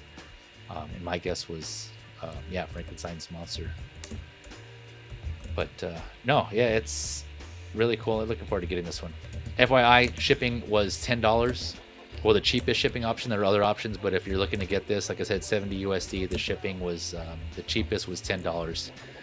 And so yeah, just keep that in mind when you purchase. Oh, speaking of, also, so I usually when Four Horsemen put out any of their Figura Obscura lines or figures, they're usually ready to go. Like, so this is, and that's the same with this case. This figure is ready to ship immediately. Like, they already have it in stock, and they're going to start shipping them out. So when you go to the website to buy this, your payment will be collected when you purchase it. So just keep that in mind. Yeah. That's usually the case with all their, like I said, their Figura Obscura figures. And they said in their description that it could take up to 3 weeks, just because they're going to be shipping out so many. So it could take up to 3 weeks, which may lead into October. So just, again, keep that in mind. But hopefully we get it before Halloween. Oh, I think we lost Phil again. All right, we'll give him a minute. Let's see here. Oh, I don't know. Yeah, sorry guys. I don't know what's going on. I don't know sure what's going on with the connection today. I'm not sure what's up with that. But we'll go on to the next one. Hopefully Phil's able to join us here and come back in. All right. So next up, sticking with the smaller scale, we have we'll kind of go over this one real quick. This is the other Unnatural Undead Bio Exorcist here. This is NECA's Beetlejuice, aka the Bio Exorcist. They actually call him the Bio Exorcist here in the description. So this is 7-inch scale, ultimate figure, as NECA usually does. Let's see here. This is going for about $36. Like I said, 7-inch scale, so it's about 17, just under 18 centimeters. And it comes with 3 alternate face plates, 4 hands, a dead rat, a nail filer, a newspaper, and a lantern. Right, so there's some. There you are. You can hear us? Can you hear me, Phil? Yeah, I'm good. Okay, gotcha. Lost you there for a second, but glad you're back. Sorry, I dropped you a message. I got an angry cat biting my ankles, so I think. Oh, no worries. Yeah. I had to disappear to go and let her out. Yeah, no worries. Oh, I see now. Yeah, gotcha. Yeah, no worries at all. Wasn't sure if it was your connection or anything. No. But yeah, so NECA Beetlejuice. There's some head sculpts here that that don't really nail it. There's one that does here. Is it this one? No, it's this one. I think this one here kind of looks pretty good. Looks pretty close to Michael Keaton in his tour guide / bus driver uniform here. This is when the Maitlands from the original movie, again Tim Burton movie, they summon Beetlejuice for the first time, and he comes out and he's wearing this getup here. But yeah, so there's a rat that I was talking about that he has. I never noticed this in the movie, but I like that he he has two different pairs or two different shoes on. That's funny. I didn't pick that up. But yeah, like I said, three different faces here. And so, the lantern. Yeah, so this is, if you're looking for this look, I don't think I've seen this in any other, I don't think any other manufacturer or company is doing this version, this look. But if you're looking for this there's NECA's here for you to scratch that itch. What are your thoughts on this one, Phil? Whoop. Go back. I love NECA. I love the figures they produce, the horror lines. I've got the NECA turtles, not the quarter scale ones, but yeah, the 7-inch ones. Yeah, I've bought my wife a few NECA horror figures. I'm tempted to get this because she does like Beetlejuice. Oh, does she? Yeah. So yeah, I think it's great, and it's nice that they've given this iteration of the character rather than the pinstripe suit. Yeah. So yeah, I think right. it's great. Yeah, like I was saying, it's cool that they're giving people this version. Yeah, I agree. So, but speaking of this is their ultimate, from their Ultimates line, right? They have an Ultimate line where it usually comes with multiple accessories and this articulation. So they actually have other versions. So NECA did do a pinstripe version, but it's let's see what line. I think it's just their 7. It's also 7-inch scale, but it's more of like their basic offering. Here, let me switch. So this is their other version, but again, it's kind of more basic in what it comes with. There's no articulation in the elbows and on the knees, right? There's kind of more just straight line. There's articulation in the shoulders though, so we'll see here. Let me get another photo here. Yeah, so you can see like the arms do go up, but there's no articulation. And you can see there's articulation here in the hands. So there's that, but yeah, this one not looking as good either. But for those that want, they look weirdly long as well, don't they? Yeah, they do. Yeah, they do look weirdly long. Yeah, minimal accessories. So yeah, I'm not sure what the I'm not familiar with this series here. I'm not sure why you would get this one over, other than the look, obviously. But maybe for those that don't want, seamless, that want the seamless look. But yeah, it just kind of, this one even looks like more off. It's weird. So there's this one, and then in the same line, minimal articulation. They did the tux, the tux look when he's about to get married to Lydia. This one's again, limited articulation, minimal accessories. See this one? Yeah, it looks like it comes with actually the same accessories: the snake and the book. The recently deceased. Yeah. I'm not feeling this one personally. No. And they seem to have over-exaggerated his rotundness there. Yeah, they did. I mean, I know you. They padded him up a little bit in the movie, but yeah. Wow, looks like me on a Saturday night after a few drinks. No, I doubt that. Yeah. I know they're like, man, give him some respect at least. Yeah, like exaggerating, like the opposite of what they did to Thrawn. With Hot Toys. It almost looks like that baby Beetlejuice thing that they've released. The face is almost similar to that, with that sort of it's on here also. Goofy look. This one here. Yeah. I don't know. I guess this is from the newer movie, which I haven't seen yet. But this is a 1-to-1 prop replica on that as well. Yeah, that's funny. I'm not sure what the context is of this one. But yeah, so that's NECA's offering there. So they got quite a few. Sticking with Beetlejuice though, going on to Mezco, which this one I'm more of a fan of right here. So this is Mezco's version of Beetlejuice here. Let me jump over to my info here. So this one's going for $155 USD, set to come out Q1 of next year. 7 inches tall, so 18 centimeters.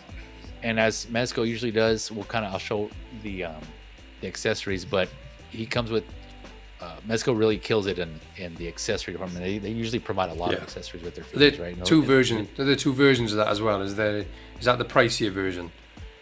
No, it's just this is the only version. Just didn't Yeah. Okay. Yeah, so he comes with 6 interchangeable heads, 10 hands, a tombstone with the light up feature that you can see there that actually lights up where it says, here lies a Beetlejuice, like they say in the movie Beetlejuice. A pair of hammer arms, which I'll show you here. Again, the book for the recently deceased, a nail file, and the typical 1/12 Mezco 1/12 display base with the logo and an adjustable post here. So yeah, this one, like I said, I'm really feeling it. Like this right here, this look alone is really cool. It has this light up carousel head, which happens later on in the movie, but that's really cool. I really like that they added this touch, and I haven't seen this look in any other version of Beetlejuice, and in figure form, I should say. So I love when they do things like this, and you can usually rely on Mezco to do things like that, give you looks for figures or characters that you normally don't get anywhere else. Yeah, extended hammer arms, so which is really cool. This right here, this looks like the likeness looks a little more spot on in my opinion here. Yeah. Mezco, again, as you guys, if you're not familiar, they do cloth goods for the clothes, right? So his clothes are going to be fabric, soft goods. Like I mentioned, the light up feature on the tombstone, which is awesome. Let's see here. This one just looks like a render. That one doesn't look that great, but I think that's just kind of what it could be type of thing. That's, yeah, it looks like that's a render. That one's looking better though, again, with the book. There is again, so going through these. Yeah, so this, I doubt it's going to rotate it. I think it just lights up, which is good enough for me. Just the whole light up feature of this whole carousel head thing is really cool. It's a nice touch.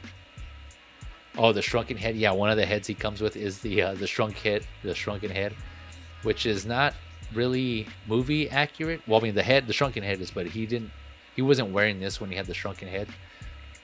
So there's kind of a little like minor discrepancy there, but I mean, I don't care. It's still cool that they added that feature in there.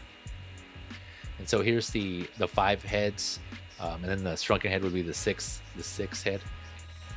But you can see, like I said, 10 interchangeable hands. There's that display base with the adjustable stand, the tombstone there, like I mentioned, light up.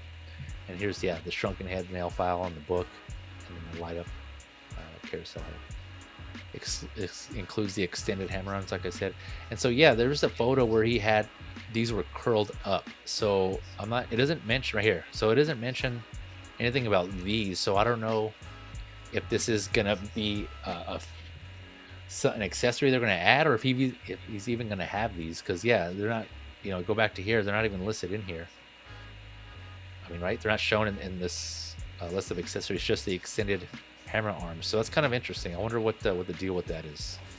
Yeah, I've heard there's a little bit of confusion over the roll up arms and hammer arms. Are they one of the same, or is that just a photograph taken to sort of show off the carousel? Is it right? Yeah, so I don't know if it's yeah, that's what I was thinking. I don't know if it's still the extended arms, meaning there's just a wire but you can extend them, or if they're either not going to include them or they are going to include them, they just didn't listen. Yeah, so there's like a couple. Yeah, you're right. There's kind of vague, right? There's a couple of different things they could do there. So it'll be interesting. You can remove the hammer ends and just the arms have a wire in them. But if they do, it's going to be hard. I can't imagine they're going to be able to hold themselves up, right? If this is a wire, right, and these would have to be really light. Otherwise, they're not going to be able to hold themselves up. They would just have to be down. I mean, on the that ground, photograph right? There. I was going to say that photograph there is kind of insinuating that the hams are on the ground, aren't they? Yeah, exactly. At that angle, so yeah, maybe they are wired. I don't know. Yeah, I mean that would be the only way that would work, right? If you want to get this look and extend them, they would have to be wired in. So that would, keep in mind that then you would have to wire up yourself to do that look. Yeah, but here, I was gonna say there's this photo here where it has them raised, but I don't know if there's something off the photo there on the side that you can't see that's holding them up. Some like camera trickery. So yeah, that's just kind of unclear there, but we'll see how they come out with that. But yeah, $155. Initially, I thought it was kind of high, but if you look back, there's some other Mezco's figures that are, kind of, even though they're not labeled deluxe, but figures that come with either more accessories or bigger accessories that are in that price range. I went back and looked, and the Mezco Doctor Doom, for instance, that was the same price as this, and that also had like this kind of big, this, I don't know, some blaster, this ray, I forgot what it was called, but that he puts on over his shoulders, and it was pretty big, and it had like these, laser effects on it, and he came with quite a bit of things and accessories. And then the Wolverine, that the tiger stripe, the blue and yellow, it wasn't 155, but it was, I think, a little bit under that, and that came with like a sentinel base. I don't know if you remember that. There was like a sentinel, like a damaged sentinel base that you laid kind of flat on the table, and you can put a Wolverine on there, and the sentinel's eye lit up. So comparing it to those, I'm like, okay, that seems a little more reasonable there. Especially what he comes with here. Like I said, the light up carousel head, the tombstone, the light up tombstone, and the multiple head sculpts. Just the multiple head sculpts alone, man, that's just awesome. So yeah, I ordered this because I'm a fan of Beetlejuice. I love Beetlejuice. Saw the movie multiple times. The original, like I said, I'll go see the new one, but yeah, this is, and I did get the sideshow one, so hopefully fingers crossed that comes out okay. For my 1/6 scale iteration, I got the sideshow version of Beetlejuice, so I got both scales covered here, 12 scale and 1/6. Any other thoughts on this, Phil, before we go to the next figure? I mean, it's Mayfex. You're paying Mayfex prices. Mezco. They do Mezco. Sorry, they do produce good figures, and as you say, they come with a bunch of accessories. It's not for me because of the Tim Burton thing, obviously. For sure, yeah. But that's not to say that I won't pick it up for Gemma, because she does like Beetlejuice and she does love a horror. Oh, okay. But she keeps things in a box. Oh, Can't handle it. I see. Does my head in. Like, so would there be any? Go on. No, I was gonna ask if she doesn't take any, like not just the figure itself, like everything's in the box, not even the figures out. Everything is in the box. Gotcha. When I first started toy photography, I managed to coax her to allow me to take a To allow you. the Michael Myers. So I'm one of the It figures from Pennywise, yeah. So, okay. But other than that, yeah, she doesn't unbox. She likes them in the box. She likes it. I'm not sure, because NECA tends to have like I've never bought one of these before, so I know NECA normally has the open. The display box. Yeah. So she can see the figure, appreciate the figure, and then close it back up. But do they do the same with? No. Well, so yeah, for the most part, most of their Mezco's figures, they just come. Yeah, they come in a covered box. The artwork on the box though is usually pretty cool. It's usually well done. But there are some special instances where they come either like a tin box. I know, like the Wolverine with the Sentinel base, that came like this tin type of box, which is really cool, right? So it's kind of dual purpose. It can be practical. I'm trying to think. I don't think if they did come with a collector-friendly package display box, it was like kind of rarely. Few and far in between, right? They usually don't. It's usually like all covered. So yeah. So there's no window. Right. There's no window. Typically there's not, but usually it's all enclosed. Yeah. P-Rock is just saying it's normally a slip cover so you can see the figure, which that's a bonus, because she likes to see the figure, but she doesn't want to unbox it. And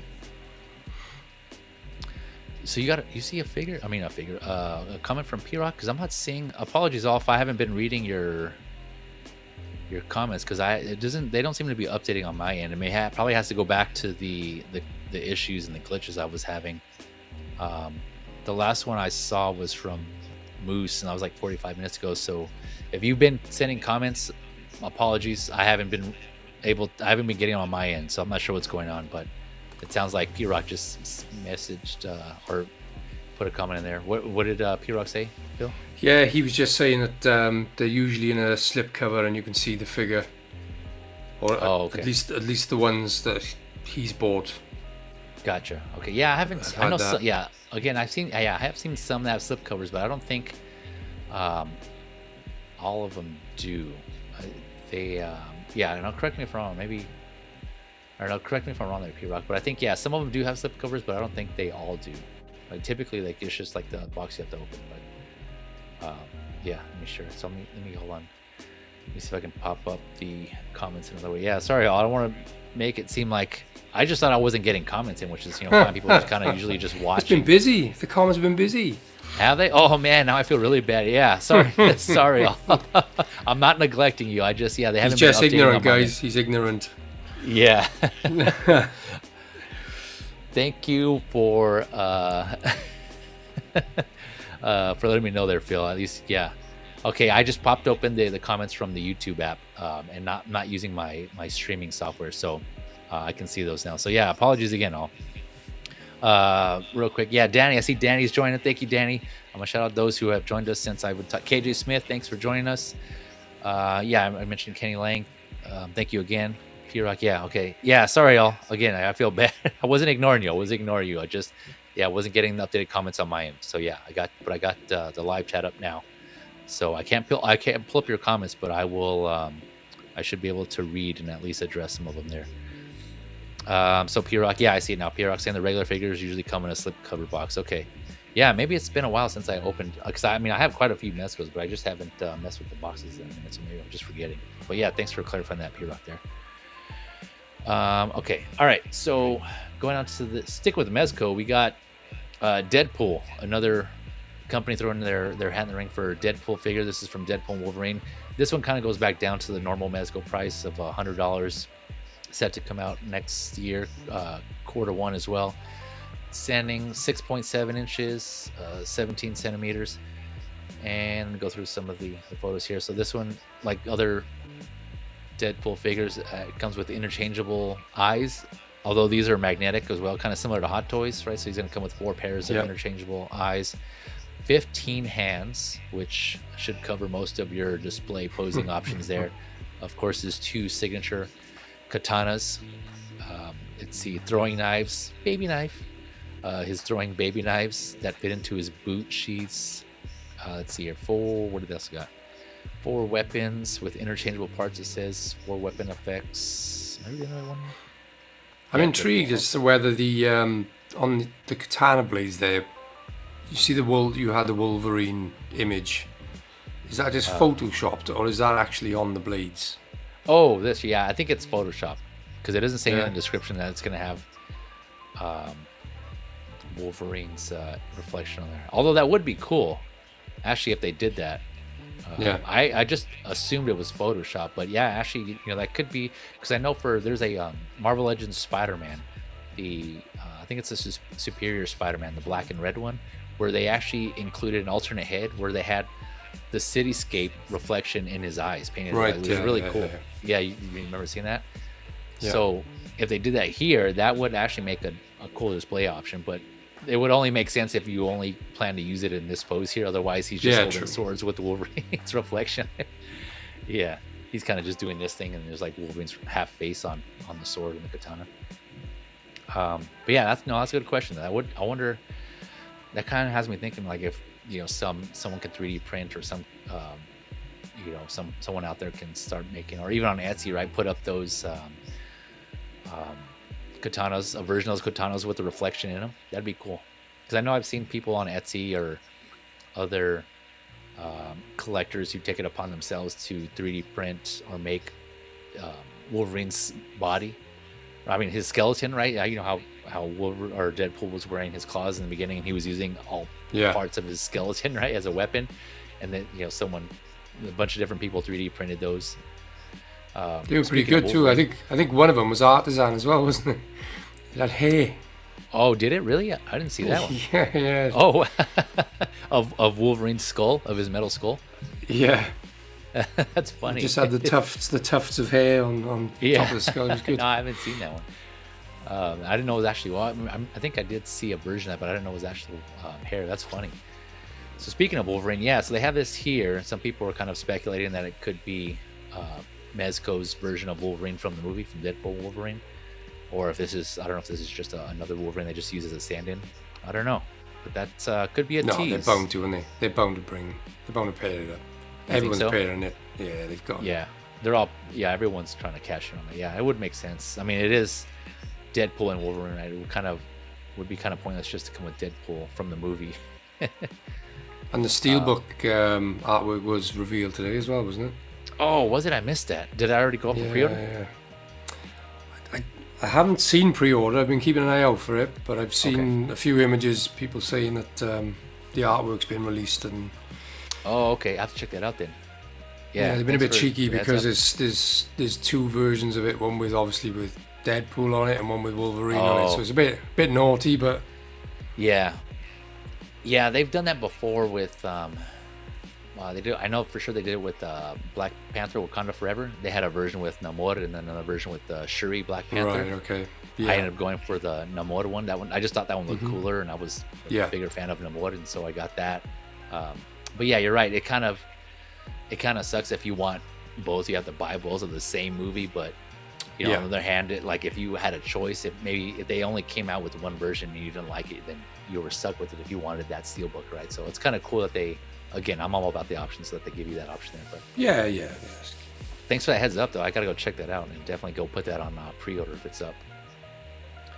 So yeah, going back to this Deadpool, it does obviously come with Dogpool as well, as you can see here, similar to the Hot Toys. He has a mug. The one, what did it say? Like I love me or I love myself on there. I love me. Yeah. Yeah, I love me. Yeah. So he comes with that as well. So is it up close and personal shot of Dogpool there. Going on to Deadpool, like I said, 4 interchangeable pairs of eyes, magnetic eyes, 15 hands. 2 of them include his baby knife attached already to his fist. Let's see here. 3 throwing knives, and there's his mug. Yeah, I like me, the sheaths, katanas, and Dogpool. And so yeah, I was looking back at other Mezcos. I know Mezco has done Deadpool as well, but and I don't have any of them, but I was just curious to see how far back or what I was going to compare it to their other Deadpools. And they hadn't done, if I'm not mistaken, correct me if I'm wrong in the chat or the comments, but they haven't done a Deadpool in 6 or 7 years, I think. The last one they did was their comic version. And this was kind of based on a few Google searches and some reviews, that I kind of generally was looking at. So it's kind of hard to believe they haven't done a Deadpool since then, right? So that, but I don't know if I'm mistaken or what, but that seems like it's a while. So I'd imagine there'd be some improvement since then if that's the case.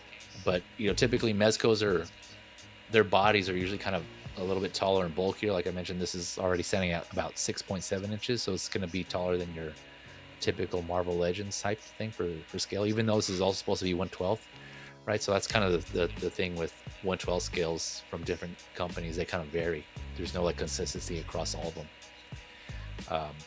But yeah, I thought that was kind of interesting how Mezco hasn't done a Deadpool in a while. Again, that I've seen. Right, and that from back in that time, the 6 or 7 years ago, they did the X-Force Wolverine, the blue and yellow one. I think that was the X-Men suit, and they did the comic version, the red suit. So yeah, it's been a minute since they did a Deadpool. So, but this looks to have all the basic articulation covered that figure or that posers would want. Again, it's just a matter of the suit, if that would hinder anything. But it doesn't it does, because you can see that he gets a 90-degree. I was just going to ask, is it actually it has a suit over it? Is it over the body? Because there's obviously clearly no joints there. That's really good. I didn't realize that.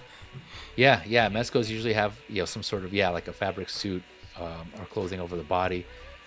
Or in the cases of the alien figure, they have this type of I don't know if it's silicone or some sort of rubberish material, like a soft pliable rubber, but the same, even that as well. All the joints are covered.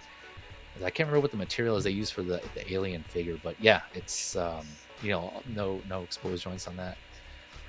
There are some figures, don't get me wrong, that if they have a short sleeve shirt, then you can see the joints. It just depends on the character and the figure and what they have, but usually they try to cover where they can. Figures that have full suits, like Spider-Man, for instance. Yeah, that's fully covered in a fabric suit, and you don't see the joints on there. But yeah, what are your thoughts on this Deadpool? I think it's even better now. I realise that the suit is actually yeah. Because when I saw some of the images, like that one there where Dogpool is kissing his face, Yeah. The head sculpt looks really plasticky in that. Yeah. I thought the entire body was obviously plastic jointed and all the rest of it. I didn't realise it was there was a suit over the body. Yeah. Yeah. No, you're right. Yeah, I think the head looks to be plastic, but everything else looks to be. Yeah, it looks odd, and I hope for anybody who's getting it, it doesn't look too odd when you've got it in hand compared to the rest. To the rest of it, because I've got the Hot Toys one, and to be fair, the head looks really good considering it is plastic. Yeah. And sorry, Action Figure Academy, but I'm a sucker for Deadpool. I'm a fair weather Marvel fan. I haven't really read any of the comics and what have you, so I've always been a fan of Deadpool since the first movie. Whereas I know Wolverine has obviously been in the X-Men, and I love the X-Men movies as well. But I love the R-ratedness of it, the fact it's aimed at adults more than kids and what have you.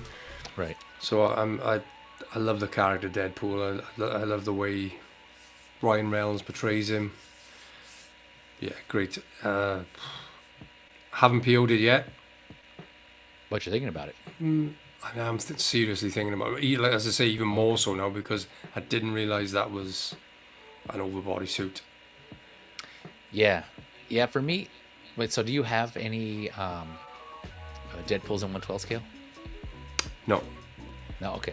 That is my first Deadpool. Because it always seemed to hold its price, particularly with the Hot Toys as well. And then I found I couldn't really get any of the 12 scale stuff. It sold out, so he's clearly quite popular.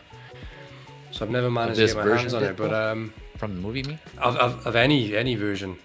Oh, okay. I've always found it difficult without the prices being hiked. Yeah. So I've sort of shied away from it. But to be fair, I haven't really seen a really bad Deadpool. Even the Marvel Legends ones looks pretty good, considering. Bam. Yep. Exactly. That's what I was going to say. Is like so that's the one that I pre-ordered. I got that Marvel Legends from the movie because I agree that one looks good. Granted, I mean it's Marvel Legends, so you can see like the joints and stuff, but it's good for me to have that representation in 1/12 scale. So I'm passing on this one just because for the price, I don't feel that it isn't like I don't need to justify getting this version. I'm good with just a Marvel Legends one. So it's just the thing. Yeah, the thing is, I mean, with this or with the Marvel Legends, you can pose away. I know it's with adults, but to play with a figure, pose it up, not necessarily for photography purposes, but just sort of get it in hand and pose something. Whereas with the Hot Toys, I'm always a little bit sort of standoffish. How far I don't really want to split anything or damage anything. Yeah. So it always tends to be sort of museum poses. Whereas with the 1/12 stuff, you can really get stuck in and pose away. And this looks really good. That pose. You already got the Hot Toys version from the Deadpool Wolverine? Yeah. Nice. Really good figure. You got one of the first batches? Yeah, I was lucky. Probably FOMO, like everybody else, when they said it was that special edition with Baby Pool, Dog Pool, and the Golden Desert Eagles. Right. Yep. So I was like, I don't have a Deadpool figure. I've been waiting for a Deadpool figure for so long. Bang, ordered it straight away, and I think I had it within 5 days of the POs going up. So, and it came just after because I'd ordered the Horner Wolverine as well, the yellow, yellow and blue suit. Yeah, same. So have you got it? No, I have it on pre-order, so I'm getting with with the rest of the peasants next year. I wasn't disappointed. I think it's fantastic. Yeah, I'm really looking forward to it, man, because I've seen photos and people just having a blast with it and having fun with it, which is one of the reasons why I got it. In addition to being a fan of Deadpool, but because I don't have any version from the previous movies, and so this one, I'm glad I waited too, because I like the way the color, the red pops in this one more. It's more bright and like vibrant, and so I really dig that. So man, I'm looking. And that's the thing. I mean, I could have gone and spent silly money on Deadpool 2, Deadpool 1 figures, or the Dusky Deadpool, and look, you would have been kicking yourself now because. Yep, exactly. Deadpool 3. Yeah, Deadpool 3. DNW. Yeah, I do have in Marvel Legends though. They have a bunch of versions of the comic version. Like I have different iterations. Like I don't think I have all of them, but I have a good amount, right? It's just all they're all fun. They're all fun to play with in pose. Yeah, it's really cool. I got them on my shelf, my Marvel Legends shelf. That's the one thing I miss about collecting 1/12 is, I mean, I used to shoot the Star Wars figures with fireworks going off behind them, sparklers, all sorts, you know. Yeah, and you wouldn't really be afraid of damaging anything because you could either cover it up or easily repair. Whereas with the hot toy stuff, it's generally the photography is very stoic because you don't want to damage anything. Yeah, it's a balance. I'm trying to be a little more brave and because I still want that same, like you were saying, like the posability with the 12 scale that you get in 12 scale. Like I want to be able to kind of carry that to the 6 scale. So I do that a little bit. I haven't had time to actually go and like put them in dynamic poses, but because I'm still going through some of the ones I have. But I do, when I get a chance, I want to pose them up and take some photos. But yeah, you're right.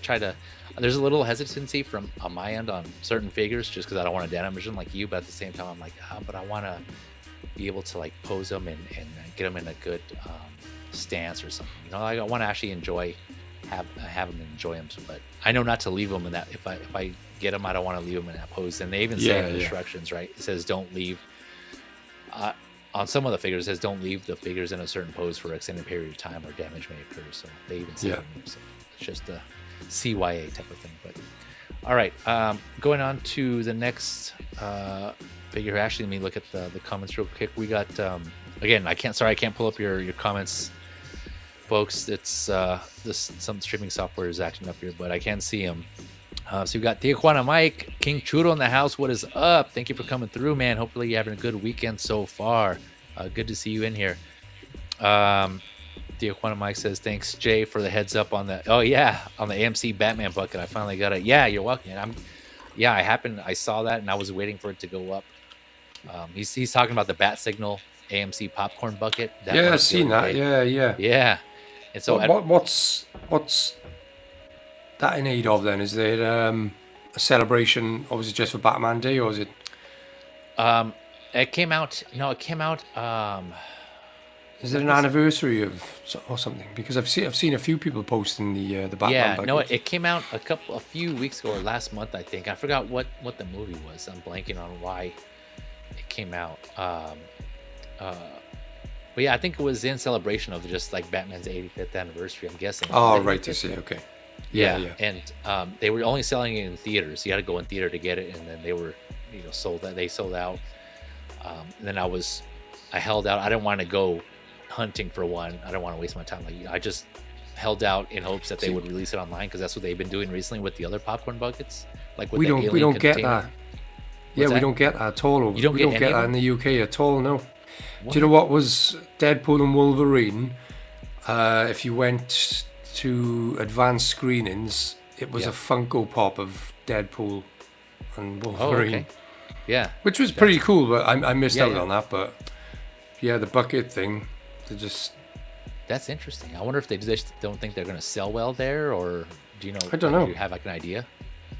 No idea why they. Unless maybe they don't advertise it, but if you go to the cinema, maybe the certain chains have them. I don't know, but. Okay, yeah, that's interesting. Yeah, but the it was on the AMC store. So for those of you that are interested, just Google AMC store. I'm not sure if they still have it, but it went up the other day, earlier this week, and so I shared it on my Instagram story on the link to that. But yeah, I definitely got one because I was waiting for that. It's cool because it actually works. Right? There's like the bat symbol, from the I think it was Batman Returns, like the way that the symbol is, and it actually reflects and shines the light on the wall. The silhouette there. It's really cool. But and it's not expected. That's not expected to ship, I think, till the beginning of next year. So it's just FYI on that. But all right, going on to the next figure here. We got a few more.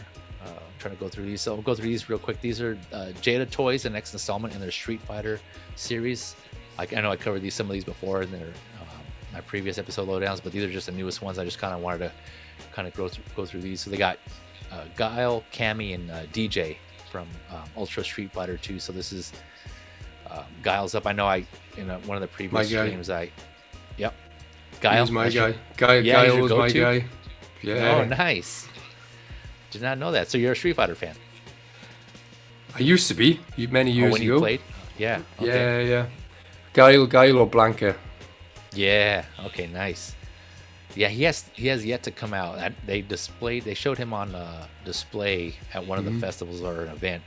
So he's in the pipeline. But this. I think this would be wave 3. I think they're at now with these figures here. Yeah. For Street Fighter. So yeah, Jada. Yeah, I mentioned this before. Jada's been killing it, man. Like just in their price range, the articulation that they're giving for all their Street Fighter characters, and some of the accessories that they have. Like Dulcine, for instance, he had like bendable wire in his long extended feet and arms, which was really cool. I covered that. Bison came with like a soft goods cape. What else? I'm blanking on something else. Yeah, they just been doing a good job of implementing certain things with their. It was the Spanish fighter, wasn't it? I can't think of his name though. With the claws, like Wolverine. Oh, Vega. Did they come out with Vega? Was it him? Yeah, with the claws. Hmm. He has a mask. Yeah. I thought it was him. Yeah, that's Vega. Yeah. I don't think they came out with him yet. But this is so Guile, they all have been coming in this arcade type of box, which is really cool. You know, like kind of looks like an arcade cabinet here. I really love that they did that. Right? And even like in their box, their packaging, they kind of they took some time and did a unique design. They just didn't put them like in the standard typical box. So it's cool. The health bar, like health bar up on top. Yeah, the 2 health bars on there. Yeah. Round 1, fight. Sonic boom. Yeah, like so the 2 interchangeable heads here, a pair of hands. One of them has a Komen and of course the sonic boom effect. And these all been going for $25 USD. Let's see, Guile and Cammy. I'll show Cammy here in a second. They're set to come out let's see. Also, Guile's it just says Q4, and Cammy and DJ are set to come out in October. This is what they have as of now. So that's Guile. Going on to Cammy here. Again, articulation. You know, they had a Chung Li, right? They came out with the Chung Li. She was, I think, one of the ones in Series 1. But yeah, this one looks good. Also, it looks like there's speaking of wired, they have a wire.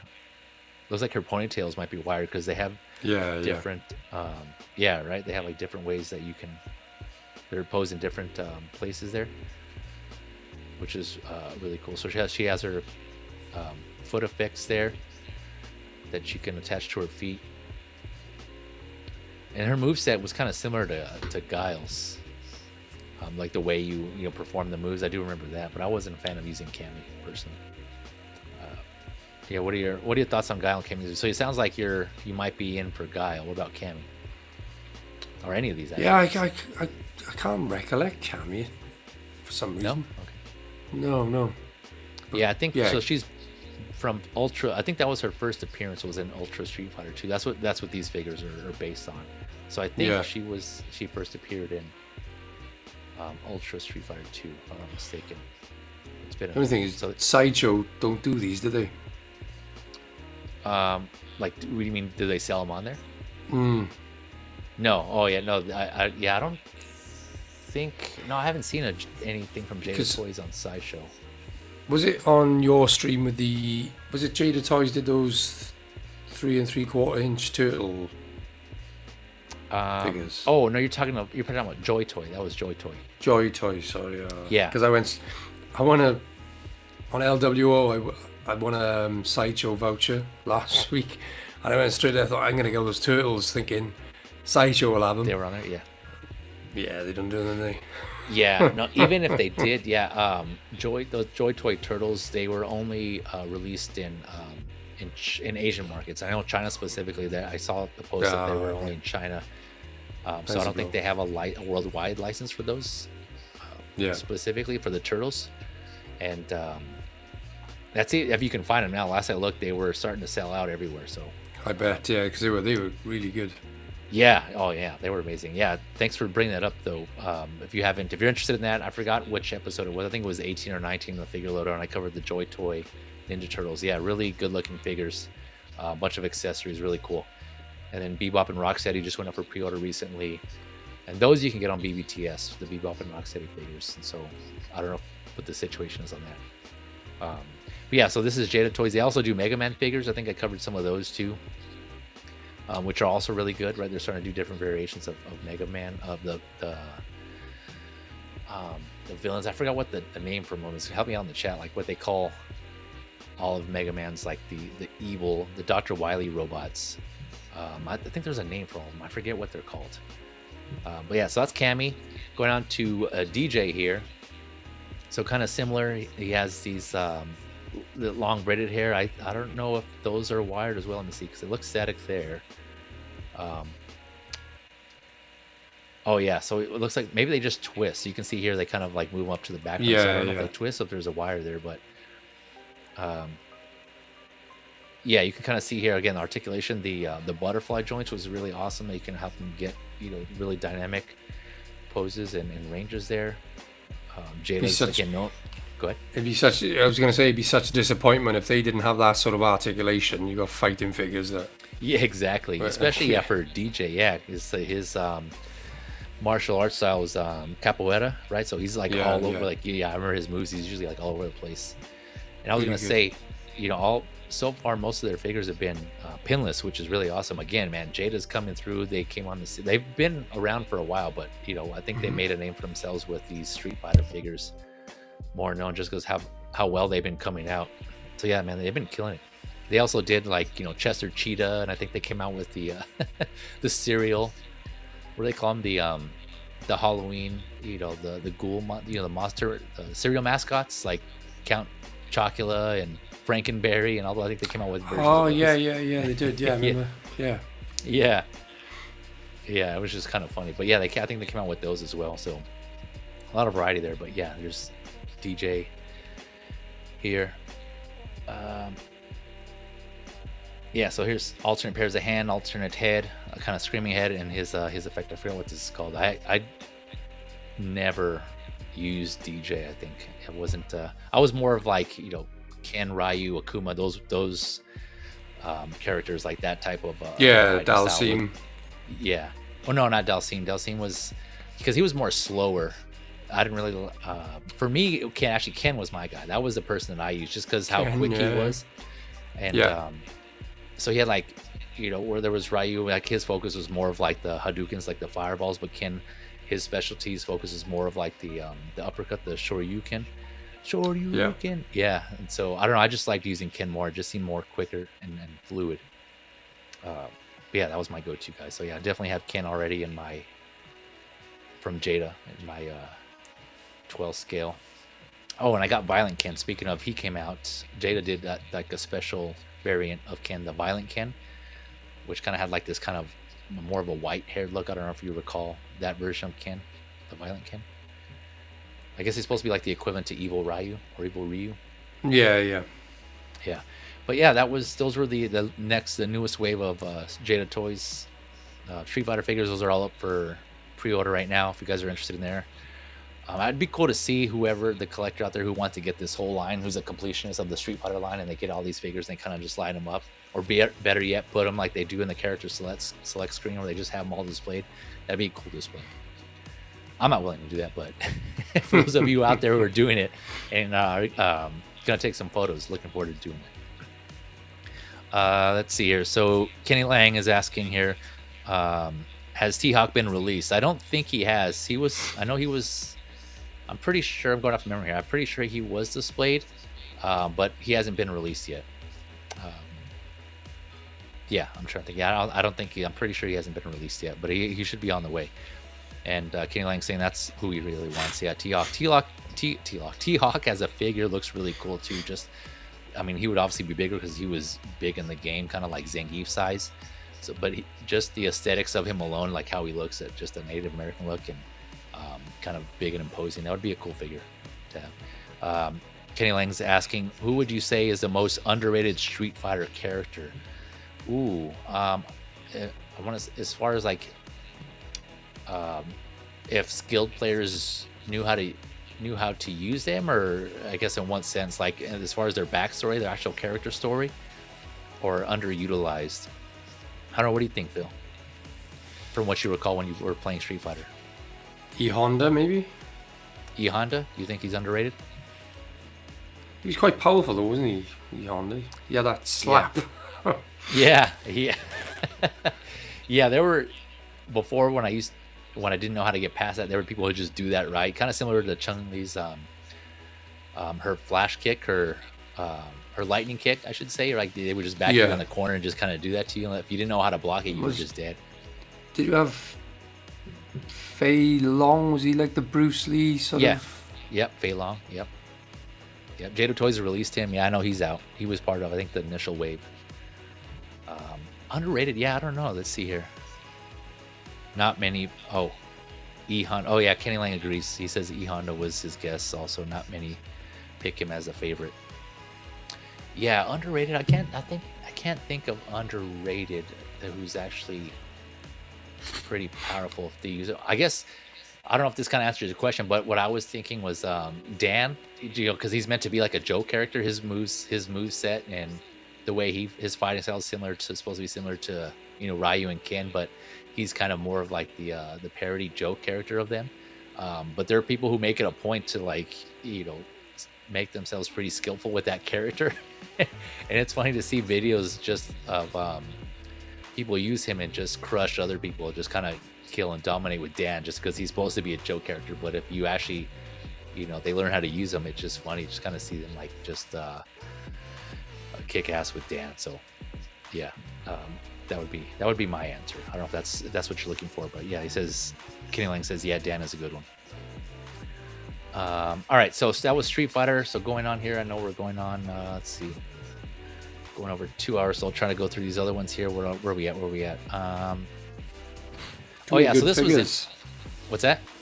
There's too many good figures. Yeah, I know, right? Yeah.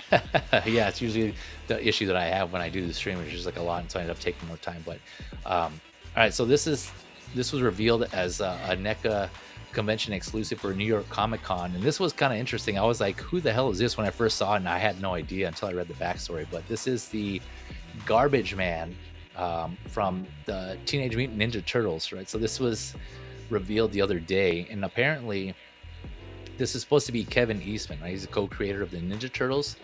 And I didn't realize that until I did, I had to look this up because I didn't know who it was. I'm like, what the hell is this Garbage Man? And why is NECA, advertising this as a convention exclusive? But apparently and I never knew this, so, like fake fan here, but as much as I love the original Ninja Turtles movies from 1990, again, I'm not a diehard, but I really love that movie. And like many of you, I grew up with that movie. Eastman made a cameo in that movie as the Garbage Man, like in this character here. But he was the problem was he was in the background, like really small. You can barely see him. And there's stills. Let me see if I can bring it up. But there's stills where there's a scene where there's Donatello, and the Garbage Man pulls up towards the end, right when they're all fighting the Foot Clan and the Turtles are back and they're about to fight Shredder. He pulls up in the garbage truck.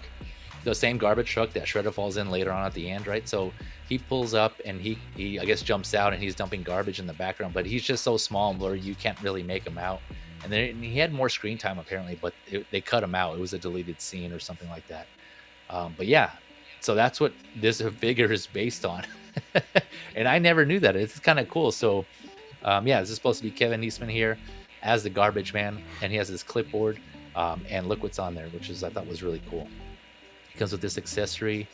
Let's see, and look what they added there. It's a drawing of the the comic version of the Turtles. That's cool. That's funny. I thought that was a nice touch here. I don't think they actually had that in the movie.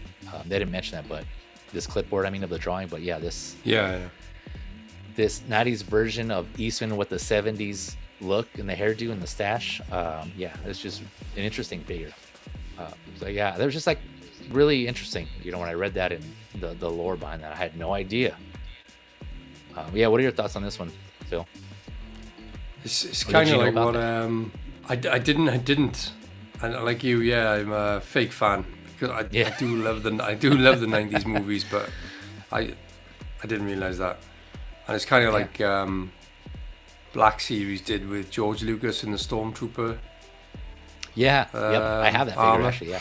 Yeah. Yeah, I've got that. I've got that one. Yeah, I'm holding on to that.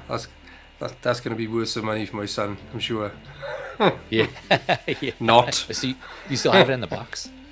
Yeah, still. This is one of the only figures I haven't unboxed. Oh, okay, gotcha. Tempting as it is, but yeah.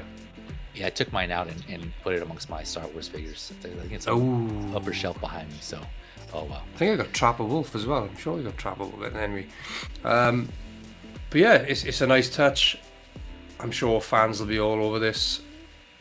Yeah, if for true sure. true fans will be. We won't be, unfortunately, Jay. Yeah, the true collectors. But, but yes, I mean it's not for me. I do love that movie from the 90s, but I knew nothing about this guy being in the movie and the story behind it. So yes, yeah. It's just... Yeah, it was really interesting. Like I guess I didn't really pay that much attention because I wasn't personally. I'm not into the comics themselves, the Unnatural comics, nor have I read any of them. I did pick up the Last Ronin because I heard that was good and I wanted to read that, so I bought like the trade paperback, so I have that. But I haven't read any of the comics. I do like the looks of some of them, like the Mirage Turtles. So I ordered those from NECA. Those are actually just now. They had just shipped recently, so I should be getting those soon. But yeah, I mostly was following the movies and the cartoon, right, the 90s animated series. And so that's where I grew up. My love for the Turtles developed from there. And yeah, so I just knew of Eastman and Laird, but I never read any of the comics on that. But more on the figure. So this is, like I mentioned, this is going to be an NYCC exclusive. There's a pre-sale that NECA's gonna do, and that goes from September 25th to the 27th. And they posted this on their Instagram, I believe, or you can find it on their Facebook, right? So that's where I found it. And I think there's a link. This is one of the links I have to put still in the description, but I'll do that after the fact here. But this pre-sale is going to go on the NECA store. So fortunately, this will be sold on the NECA store for those of you that can't make to NYCC, to New York Comic Con. So you should hopefully have an opportunity to get this for those of you, those diehard fans that want to have this in your collection. Yeah, but like Phil was saying, it's kind of along the same lines as getting that George Lucas Black Series Stormtrooper or the Stan Lee Marvel Legends. I got that also. Yeah. Just kind of the author illustrated representation in figure form, which is cool. I like that they do that, right? So I personally like those. I know some people don't, but they also have Jon Favreau, right? He was on one of the Heavy Mando, wasn't he? Yes, that's right. Yeah. Yeah, I don't know if I have that one, but yeah, I do remember seeing that. Yeah, Favreau's head was on the Heavy Mando, so yeah. And you had Filoni was Trapper Wolf, wasn't he? Oh, is that what you're referring to? I didn't see that one. I didn't know that one. That one I don't have. Do you have that one? Yeah, I got the Filoni one. Yeah. Oh, do you? Okay, yeah, I missed that one. I don't think I've seen that one yet.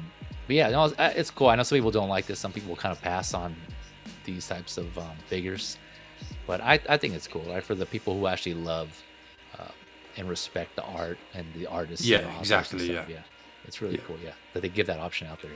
I know there's a bunch of Stan Lee Hot Toys figures that are just sitting there on the warehouses and the shelves that people don't like. But yeah, no, this is cool. All right, let me go back to the reference to chat here. Let's see here. King Chudo, yeah, a lot of comments. Okay. Yep, everything's about the same. What's up, Danny? Keep saying what's up to Danny. All right, making sure. Yeah, let me know, Phil, if I'm missing anything on the comments. Yeah, sure. Yeah. Just in case, I'm checking here, but just in case for whatever reason my chat box here is not working either. So I don't want to forget about the chat there. All right, so this is, again, speaking of companies that do figures, show some love to figures that don't, or characters that wouldn't have otherwise got some recognition. We have here the let me switch this. This is the Laurel and Hardy Kickstarter. So I was switch it up there. There we go. Yeah. So this is done by Wandering Planet Toys. That's the company that's making these. And yeah, I don't know. It's kind of random, but it's kind of it's cool, but it's random, right? So it's like, who's asking for these are Laurel really and Hardy? good. Yeah. What's that? Same as you. It's one of those where you think, why are we seeing these? But at the same time, wow, these are really good. Yeah, yeah. They look like good figures, and I'm sure there's niche collectors out there who want it, who again appreciate these actors in this instance and the movies they were in, the short films and all those, and those who have that appreciation for the film during that time for cinema. And I'm sure, there's always something for everybody, right? It's really cool. Like you mentioned, you touched on earlier, there's just so much stuff out there. And even though I'm not into these, it's really cool that someone decided to make these, and there's people who might be willing to buy this. Again, this is a Kickstarter, right? So they're hoping to get enough. I think this will be funded. So this is up right now on Kickstarter. Their pledge goal is $40,000. So that's what they're aiming for, to get this into production, right? If they meet 40,000, this will move into production. The campaign for this ends October 17th. Just before 9 p.m. Pacific time. So you have some time if you you're considering these figures. And there's quite a few options here, and I'll go over those here in a minute. But so you have this color. There's a color box set, right? There's color versions of these figures, and there's black and white. That's basically what it boils down to. But there's kind of different ways you can buy those. So that's how I remember them. I never seen any of their stuff, but I knew of them obviously as the original quote-unquote comedy duo from back in the day. And I know a lot of their films or their shorts were in black and white, later on in color, right, when that was introduced. But I haven't actually watched any of them. I just knew of them. And so you have Stan Laurel and Ollie Hardy, which I will admit I only knew their first names when I did research on these when I was adding these and putting these slides together. And making my notes. I never knew that was their first name. So Stan Laurel and Oliver Hardy. So let's see here, go through. So like I said, they come with in black and white version as well, so you can get either or. What's called as your reward, right? You pick your reward. And I kind of went over a Kickstarter last episode when I talked about the medieval spawn, which, spoiler, I will kind of touch on after this as an update. But for those of you that don't know, Kickstarters is kind of more of like a fundraising type of, not a fundraising, but like a way for people to create or get their product started, either a product or a service. You just post it up and they're like, hey, we have this idea, we want to do these figures or whatever product it may be, but we need your help in getting that money. So they're trying to raise money so they can, in this case, make these figures, and the goal being 40,000 for this campaign. And so if they do that, then they can make these figures and give them to those who want them, who actually donated. Either you can just straight up donate money or choose a reward being one of these figures that you can put money towards, right? So you're paying a certain amount of money, in return you're going to get these figures as a reward for backing the project, hence why they call them rewards. So you got there's the color set and the black and white box set. They're each $75 for the pair. You can get them each as single carded single carded figures for $39 each. And then there's a studio special that comes with a combination of them. And I'll show those here in a minute, but that's $189. And so here's the carded figures I was talking about. It has this nice photographic card back here, which is really cool. It looks really nice. It's kind of a contrast where you have the backgrounds in black and white, but these only come with the color version of the figure. So these are the characters in color, but that still looks really cool. And so whatever version you get, color to black and white, they look to come with the same accessories. If you choose a back, one of these, you're gonna have 3 interchangeable faceplates, 6 hands. Some of those hands are different. Like for instance, here you can see this right hand has the little flame on his thumb. I guess that was a bit. I'm not sure. Again, I haven't seen these, so I guess that was a sketch. Yeah. Oh, was it? Yeah. He couldn't put it out. He can't every time he. Oh, I see. Oh, so did you watch some of these then? I know here and there Laurel and Hardy, but they're sort of, I don't know where, I don't even know where I've seen them, but I've seen clips of the movies where and that was one of the sketches where he kept sort of trying to put his thumb out, and the pair of them were trying to put his thumb out. And gotcha. So it sounds like a famous, like you said, sketch or bit that he did. Yeah, and that's all I've ever seen, really. I mean, okay. I know that I've known him since I was a child, but I've never watched any movies. Okay. It's always been sketches shown and things, what have you. But yeah, I hear you. Okay. Yeah, so it comes. Actually, that's good. It comes with that. Then it looks like they put some thought in, like, hey, we should, if that's really popular, they put that in there. What's the story about this accessory of hard-boiled eggs and nuts in a bag? What is that all about? Do you know? I don't know that one. Fake fan. It must yeah. But I'm guessing it'd probably be easy to find on YouTube. I imagine you can probably find something on hard-boiled eggs and nuts. Yeah. Which is kind of has me thinking, like, are they? I wonder if those are actually in there. Like, if you look in the bag, they actually sculpted hard-boiled eggs and nuts in there, or that's just. I hope so. Or they're not just giving you a description. That'd be rubbish. Yeah. Yeah. Just use your imagination. Don't trust us. There's hard-boiled eggs and nuts in there. Yeah. But he has his hat, and the hat you can see here that just fits on top of the head. So the hair looks to come off, and you can just swap it out with one of these faceplates. So there's. Laurel, then kind of similar with Hardy. He has 2 interchangeable faceplates, so it's one less than Laurel though. So this is Hardy has 2, but he has more hands though. So he has 8 hands here, and they look to be all the same. There's no unique hand on this one. He comes with this clapboard that they use kind of like a movie sets.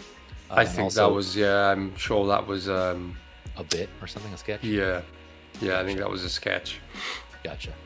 So the clapboard and a hat that should fit on top of his head here. So again, this is the colored, and then the black and white versions, same accessories but just in black and white. So that's really cool that they do that. So you get that. So this is the studio special set. So like I said, there's 189 USD, and you basically get everything you see here. So you get the colored version of the figures on the card back, right? So you get those 2 card backs. You get the black and white version in the box. You get this retro art tin lunchbox, and then you get a pen, 100th anniversary lapel pen of Laurel and Hardy. So again, that option, that's cool that they, they're kind of acknowledging or recognizing those who might be really into the history of comic or these characters specifically, and appreciation for them, and they offer that out there to them. So that's an option there if you want. Again, I think the link's in the description for this as well for the Kickstarter. So if you want to go and check that out, and like I said, you have time if you're on the fence and you want to think about it, or even if you do, like I mentioned in the previous, the way Kickstarters work is you can go and you put your pledges in, or you pick your rewards, right, and you give your information, your payment information, but you won't get charged for the products until the campaign ends. So like the moment the campaign ends, so in this case it's like I said, October 17th at 8:59 p.m. Pacific. So I believe it might be at 9, for instance, at 9 p.m. Pacific. That's when they charge your method of payment on file. Right, so up to 24 hours before then, you can always cancel, or you can change your pledge or your reward, right? It's like, say if you only you got both the colored and the black and white box sets, but you change your mind, you only want one, you can always go back and just change that before the campaign ends, or 24 hours before the campaign ends, right? So there's some flexibility there. It's really cool that they offer that, right? So then once the campaign ends, and they're going to charge your payment, so you got some time to decide. And I think that's pretty typical of all the Kickstarters I've seen. That's usually how they approach it. So just an FYI for those who aren't familiar. But what are your thoughts on these figures, Phil, in general? Just this whole campaign and the fact that they're doing this on these niche characters. I was just going to say, I really hope they succeed in what they're aiming for here, because they're really, really nice figures. Yeah. I mean, I know of Laurel and Hardy because I'm old, older. Yeah, I'm with you. I'm right there. But I'm not sure what demographic sort of gonna go for, because I think they're fantastic. Yeah. But I'm not gonna back it, because I have nowhere for Laurel and Hardy to go. But at the same time, I can appreciate they are fantastic. but I don't know how big the fan base is. It may still be huge. I don't know. I wouldn't like to say, but I love it. I love the black and white variations. I think it's I've seen these knocking about for the last few weeks now, and they're really, really nice, really, really good. But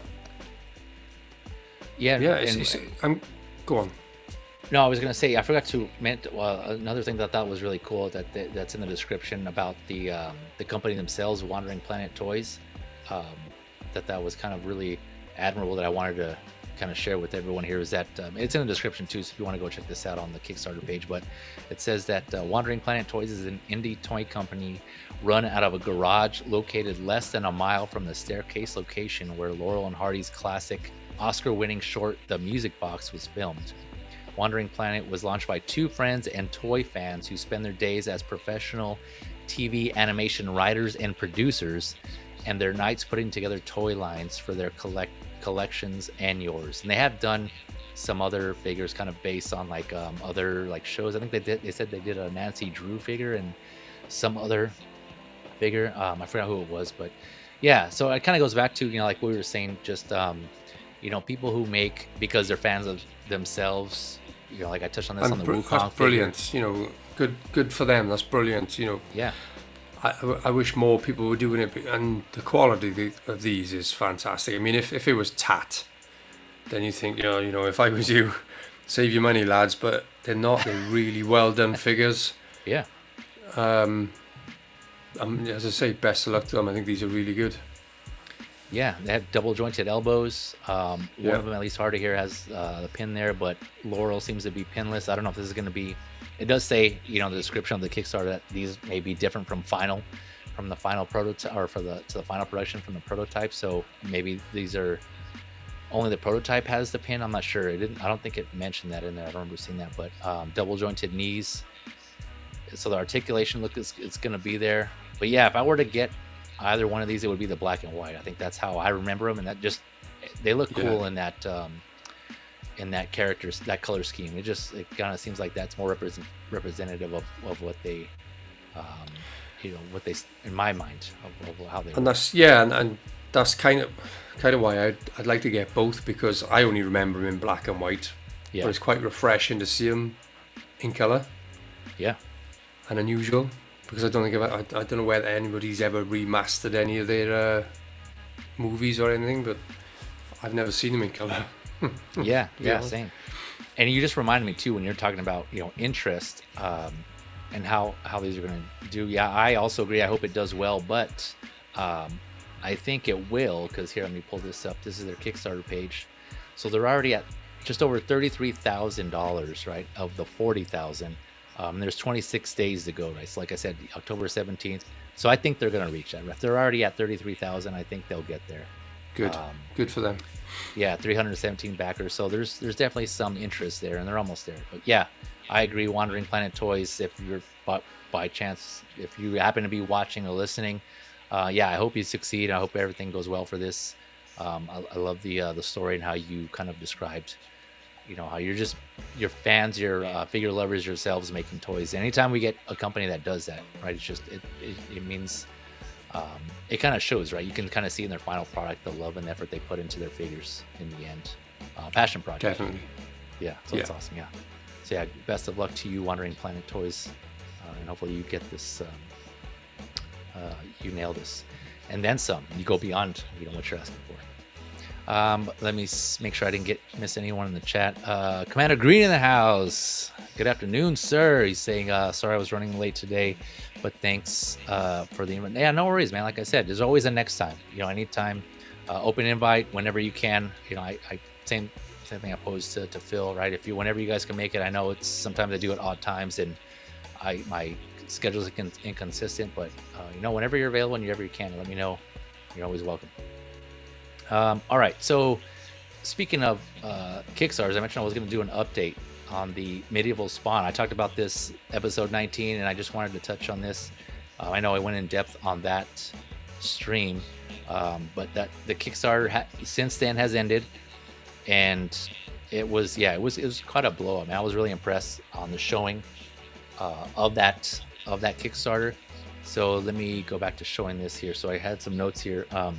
So the campaign goal for McFarlane's Medieval Spawn was 100,000. When it ended, they ended up raising just over $2 million for wow. which ended up being 10,863 backers. Right, so that is really impressive. I mean, I was really impressed. That's like that's 20 times, right? What his asking goal was, the campaign goal. And one of his last updates, he had said that if they hit 2 million, that they were just gonna give the rest of the remaining accessories, because a lot of the controversy. Again, I don't want to go too much into this, but a quick update. There's some controversy on like how vague he was during his Kickstarter, his campaign. And that it wasn't clear and it was misleading, because he was saying you can have up to this many accessories, but some of them should come with the figure already, the figure by itself and a base. We lost Phil again, or maybe he went to go do something. Maybe something was a cat. I don't know. We'll see. But anyways, for those of you listening, there's some controversy. Sorry, Jay. Okay, good. Oh, no worries. I'm just making sure. Yeah, got worried there. So there was just all this controversy. Like people didn't like what he was doing and this and that. But anyways, this kind of shows that there's still people who wanted the figure. They were still willing to pay, and they backed him, right? And this shows it's just they voted with their wallets, right? We always say that. A lot of us say, vote with your wallets. If you don't agree with something, then just don't get it, don't pay. Voice your concern, but also just don't give them your money. But this was like obviously the opposite. You blew that campaign by a lot. And so, like I mentioned, in that previous episode I highlighted the certain accessories that were unlocked at the time of that stream, and it was only I forgot how many, but it was only a few of them. But here, now, per Todd McFarlane, he did a video saying that these are all now unlocked, so you get all of this. And I only touch on this because now, there was some value, there was some question about worth, right? So when the figure by itself, when it started, it was $58 for Spawn figure, a comic, a sword, and a stand. And I think that was it. And there were people were just kind of in an uproar because of what it came with. But a bunch of people started backing it, and now it comes with all of these accessories. So it's kind of like, where do people stand as far as is it worth it now? Even then, in that episode, I said that it was worth it, even with the few accessories unlocked. But now you get all of this for $58, and so I don't know. I think it's just like a lot of stuff and interchangeable gauntlets and things like that. So it kind of just goes to show you like the power, again, like the community coming together to support something. But if you chose not to back it because you just didn't agree with his practices, then that's fair too. I definitely understand that. I touched on the ethic issue last time. Your morals, like the principle of the matter, right? If just because of what happened, then I definitely understand that. I can't fault you or anyone for thinking that way. But I personally thought this was worth it for me, and so I went in. I had mentioned I got the black and the blue version, right? Because there was 3 versions. But then he also, in an update, mentioned that he was going to upgrade the artist gray prototype to silver, and so now there's this silver figure. He made the prototype silver, so this whole figure is silver. And this, when I saw this, I was like, oh wow, this looks badass. So I ended up getting all 3. Not gonna lie. So I went in for all 3. You're a sucker, Jay. I am. Yeah, I got he suckered me in. But no, this looks really good, man. I like this, the silver. It's just all one color, but the paint, the detail, the weathering on it, I think it looks really good. And there's kind of an incentive there because he addressed another issue people had was the shipping, right? Because I touched on this before in the previous episode where they were charging, I don't know if it was his decision or Kickstarter's. I kind of heard mixed things, but each figure would have, if you bought them individually, would have a $25 shipping fee added to it. So if you bought 3 separate figures, each one of those would have a $25 shipping fee, which I agree that wasn't cool.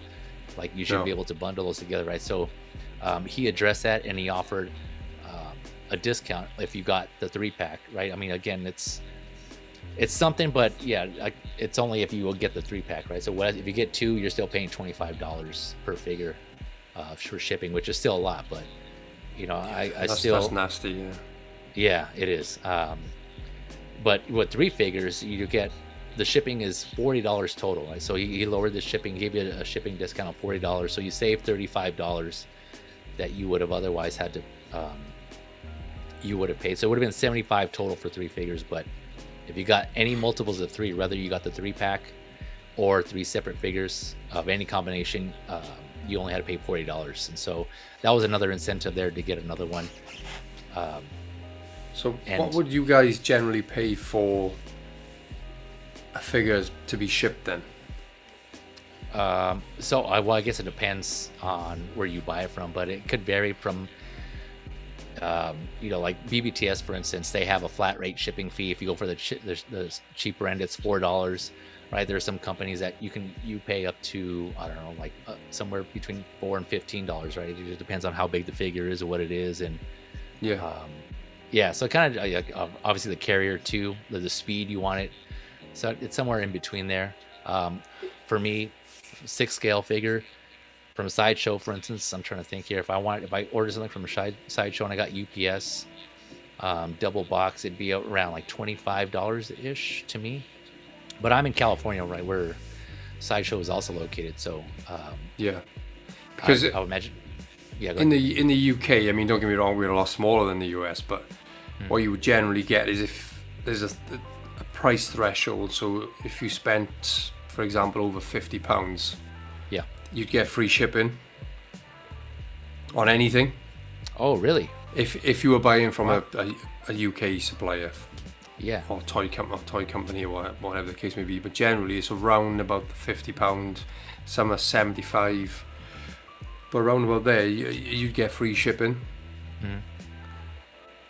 So it's quite bizarre to hear you talking about, like McFarlane charging those prices for you ordering a figure, and then doubling up because you've ordered 2 or you haven't ordered the 3-pack or whatever the case may be. It's strange.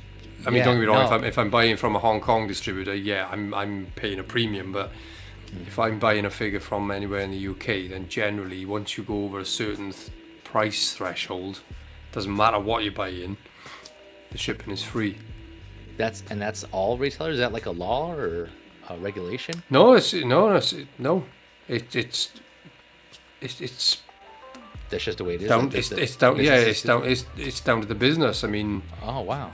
And I'm guessing that's the sort of buy-in. If you order from me and you spend X amount, we ship for free. But I mean, if I bought one Black Series figure, the figures say £20. What's that? $22, say. Then the shipping would be £4, which is about $4.50, maybe. Somewhere around that. Okay. $4.50. Yeah, no, but I didn't know that. That's cool. That so all, if not most retailers will give you free shipping over £50. Generally, yeah. If you're spending £50 to £75, and like I say, that could be a hot toy.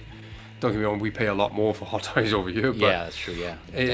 But then even if I was buying, I don't know, something hefty, like groceries. What about like £50 worth of groceries? Is still free? A lot of the companies selling you groceries now. You never used to get charged for delivery, but everyone charges you for it now. But generally, if you're buying goods, you spend over a certain threshold, it'd be free. Yeah, we got the whole like. Well, I say free. It's probably in the price somewhere, but yeah, we had like what is it? Capitalism. Yeah, everyone's trying to make money off of something. So yeah, unfortunately, it would be nice to have that here though in the States. It is. In all fairness, it is getting that way over here now. I mean, even my local takeaway. It used to be you would generally tip the driver. Yeah. That would be your delivery fee then, if you like. But now a lot of companies, because they're going through your Just Eats, Uber, that sort of thing. Oh, right. They're charging you a delivery, and then it's your discretion whether you tip the driver or what have you. But I gotcha. Okay. No, but that's still cool that you guys have that. Yeah, I didn't know that. I wasn't aware of that. Which is kind of the opposite of what's going on. I digress. Here. Sorry. No. That's good info. It's always cool to especially your part of the world, because obviously I don't live there. So just to hear the differences and how the day-to-days are different from folks here in the States. I'm always you wouldn't pay shipping on that. Yeah, if you were buying the 3-pack, you probably wouldn't pay shipping on that. Lucky man. It's a fantasy on our end.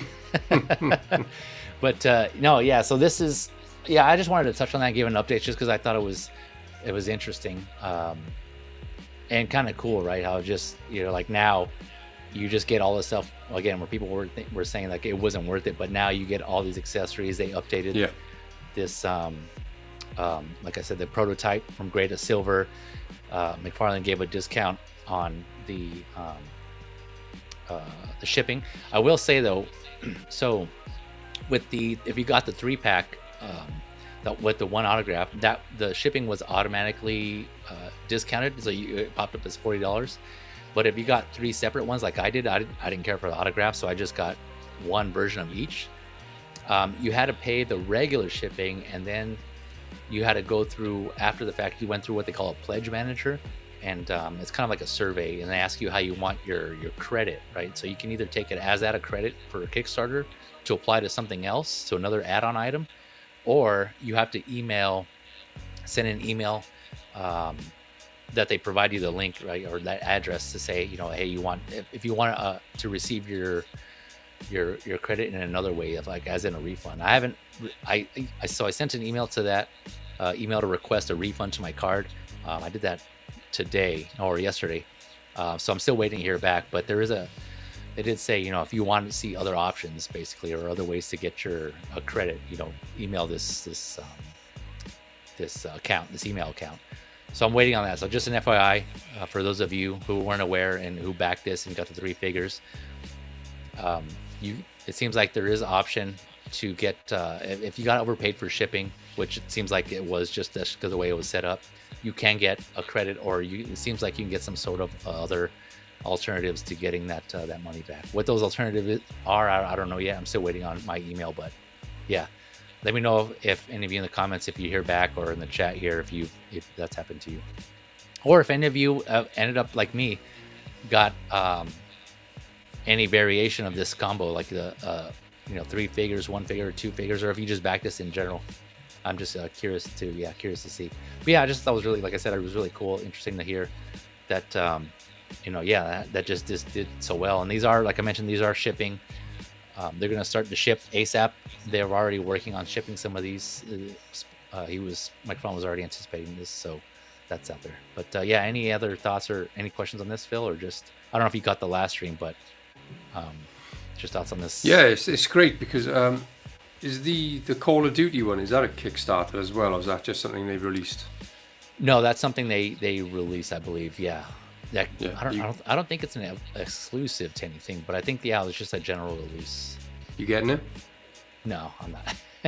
Not that one. I'm not a fan of. This one was cool because the whole medieval look. You kind of mix and match with different displays, let alone it being Spawn. So this one appealed to me more, but I wasn't really feeling the Call of Duty one, so I passed on that one. Yeah, did you get that one?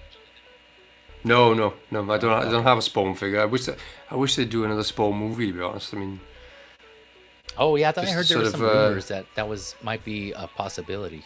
Maybe I'm misreading. I can't remember. I thought I read something about that. It's just to sort of regenerate the interest, because that was the initial movie, or the original movie. That's the only reason I knew who Spawn was, because I say over here, comic books are not huge. Right. So unless they release a movie of something, or there's an animated series or cartoon, then you sort of, back in the day, I mean, now it's all over social media, but back in the day, I mean, I never knew who Spawn was. Oh. And then I watched the movie quite enjoyed the movie, and I thought, oh, Spawn, and that sort of piqued the interest. And it's only sort of years down the line I realised like it was a McFarlane thing and where it came from. And but yeah. Oh, so is that kind of like the general consensus? Like people in the UK would know who Spawn is unless like they're like really really hardcore I imagine fans. Yeah, I imagine there's probably a lot of people who don't know who Spawn is unless you're a comic book collector, which we don't get me wrong, there are collectors over here, and yeah, but I never knew who Spawn was until the movie was released. Okay, and that was what, how old was that? What, 20 years ago, 30 years ago maybe? Long time ago. I want to say like it was like in the 90s. I can't remember, but that's my case. Unless it's something that catches on. Unless it's something, something that catches on, and then it obviously becomes a bit of a phenomenon then, or what have you, but... Yeah, for sure. Like if it gets huge, like, But I like the character. Yeah, exactly, yeah. But I like the character Spawn since the movie. I've never deep delved into it in any of it, but I do like the character, and I hope they do another movie, and yeah, same. I would like to see an updated modern version or modern take on Spawn and what they can do with I like the character. Same. But actually put some like love and effort into it, like some of the people do with these figures. Just kind of that same attitude, but towards the movie, and just make it good. Yeah, there's potential there. There's definitely potential. That would be cool to see. I would be for that. I would be all for that. So I think that was all I had on this. Yeah, like I said, it was just an update. I wanted to give everybody on that. So going on to, let me see, make sure we got Blue Tattoo in the house. What up, Blue? Again, I know you probably missed this, but I can't pull up comments or people or messages in the chat for some reason, so apologies, but I do see you. Tijuana Mike is saying, I ordered the Blue Spawn 2 and will receive the extras accessories if so. Great. Yeah, so from what I understand, all the accessories that were unlocked, most of them are going to come with any figure that you backed or you chose, I guess, for your reward. The only caveat to that is, for these helmets, for instance, some of them only come with certain figures. So like this one here, this Roman helmet will only come with the blue and black editions if you backed those, or if you chose those as your rewards. This Valkyrie helmet will only come with the blue and the silver or artist prototype edition. So yeah, only like some of the helmets or the heads will only come with certain ones, but other than that, all these other accessories here with the white background and the white, those should come with every figure, like they're supposed to, right? And if you get multiple, if you bought, like I did, if I bought 3 figures, each variation, each of those figures will come with all these accessories. So I'm gonna have 3 Morning Stars, I'm gonna have 3 large axes. So yeah, each figure will come with all these accessories, which is kind of cool. So like I won't be short on accessories, or a plethora, which is also cool for the interchangeable chest plates, right? Like one of the reasons why I got 3 is because I can have different looks for each one, right? So like for instance, one figure can have the Roman helmet, the other figure can have the Valkyrie helmet, one figure can have the hamburger head, right? The unmasked head with the open mouth, or it's just like. I was just gonna say, I like the hamburger head. That's pretty cool. Yeah, right. Yeah, I love that one. I actually held out on backing until that was unlocked, and when that was unlocked, that's when I backed the project. That's when I went to go pick one of the figures and donate there. So yeah, it's just cool. I like that head. All right, so last item, let's make sure here. Last item here, which is good on time. Yeah, we're almost at the 3-hour mark. I wouldn't expect any less. This is not here. I just saw this, and this is really bad. That was really cool. Glitching. You're glitching a bit, Jay. No. Am I good? Gotta do the robot. Am I good?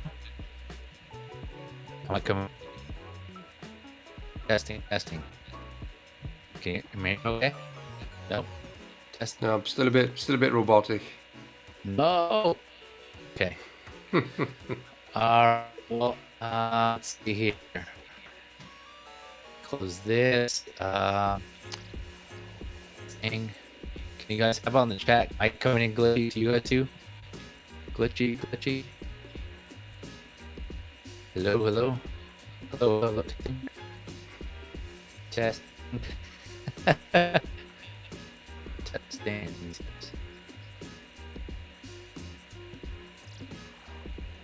All right, how about now? Hello, hello, testing. Test.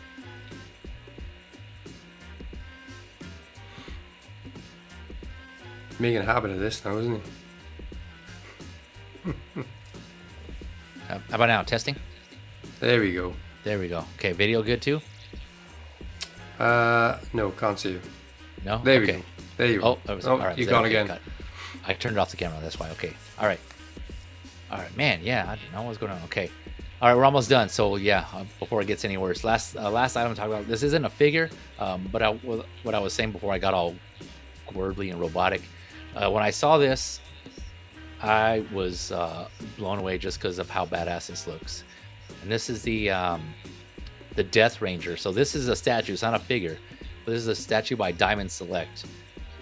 And I had no idea this existed until I saw this. And so a little bit of a background on this. So this is from the comic version of the Power Rangers. Let's see here. So this might be spoiler. So if you haven't read the comics or you're interested, maybe I'll give a thumbs up when I'm done. So if you put me on mute, or Phil will give a thumbs up if I come in robotic, my audio cuts out again. But yeah, one of us will put a thumbs up when I'm done with the spoilery talk. But just in case you're interested, so mute me now. So this was initially, from what I read, part of the Omega Rangers. This is the Gold Omega Ranger, right? He was part of the Omega Rangers. Again, this is in the comics, or this was I think last year when he made an appearance, not his first appearance, but an appearance in the comics. There was like a one shot specifically for the Death Ranger, but his appearance as a Gold Ranger, there was like a line there. So he started off as the Gold Ranger. For some reason, he did that whole arc of a character where they think they can better the world, and in doing so they become evil. Like their intentions are like this is for the betterment of humanity or for the Earth. They end up having kind of like a Thanos type of situation, right? Where he's trying to save the world, or the universe, but in doing so he's snapping half the universe, half of existence, right? So it's like not that same plot, but like the same concept where this he's trying to save humanity or existence, but in doing so he just kind of starts to he turns evil basically. And then he goes from the Gold Omega Ranger, to the Death Ranger, and that's what we see here. And there was so the comic dealing specifically with the Death Ranger is called Power Rangers Unlimited, the Death Ranger, and this is by Boom Studios. That was the publisher for that comic. But yeah, this I had no idea this existed. I saw this and this just is so badass. The look, man, I just wanted to share this to give you all a heads up that I'm pretty sure that they're gonna do a figure of this if they haven't already. I haven't seen or heard of anybody doing it yet, but I do have not all of them, but the Mighty Morphin Power Rangers by 3-0. I have all those. And some of the exclusive ones. So if anyone were to do it, I would imagine it'd be 3-0, and they're part of their 1/6 scale Fig Zero line. And I would definitely jump on that. I'm thinking if they do it though, it would be an exclusive or it'd be limited, because I could be wrong, but I don't think this character is that popular. Like I said, I've never heard of him up until now. And this is a statue again. This is just from Diamond Select. And what is that? What does this mask or this helmet remind you of here, Phil? Xenomorph, if anything. Oh, okay. That's not where I was going, but yeah, I can see that. Let me give you a clue. Star Wars. Oh, maybe you haven't seen it. Maybe you don't know the reference. I was going to say it was not Acolyte related because I haven't watched it. Yeah, I was going to say that's what it is. Okay. Yeah, there's I watched the first three, but then yeah. You stopped? Okay, gotcha. Yeah. I've heard that before. Yeah. No worries. No, there's a character that shows up. I think they call him the Stranger. I forget his real name. But he has a similar helmet. Of course. Yes. Yeah, where he has like Stranger, the teeth on front. Yeah, like he has the mask on. This is better. So yeah, I agree. Yeah, so I'm wondering if they got, because this this Death Ranger was, like I said, it's came out last year, and then even I think it made some appearance, or it was in some art forms prior to that. So I wonder if they got that inspiration for the character on the Acolyte from this this Ranger here, this version of the Ranger. So I don't know. I kind of thought that it was just interesting to think about on that aspect. But no, this is really cool, man. What are your? Yeah, definitely. Go ahead. I was never. I wouldn't say I wasn't a Power Rangers fan. I don't really know a lot about Power Rangers. I know the colours. Other than that, outside of that, I never really watched it. It was probably I was too old for it when it was sort of released in the UK.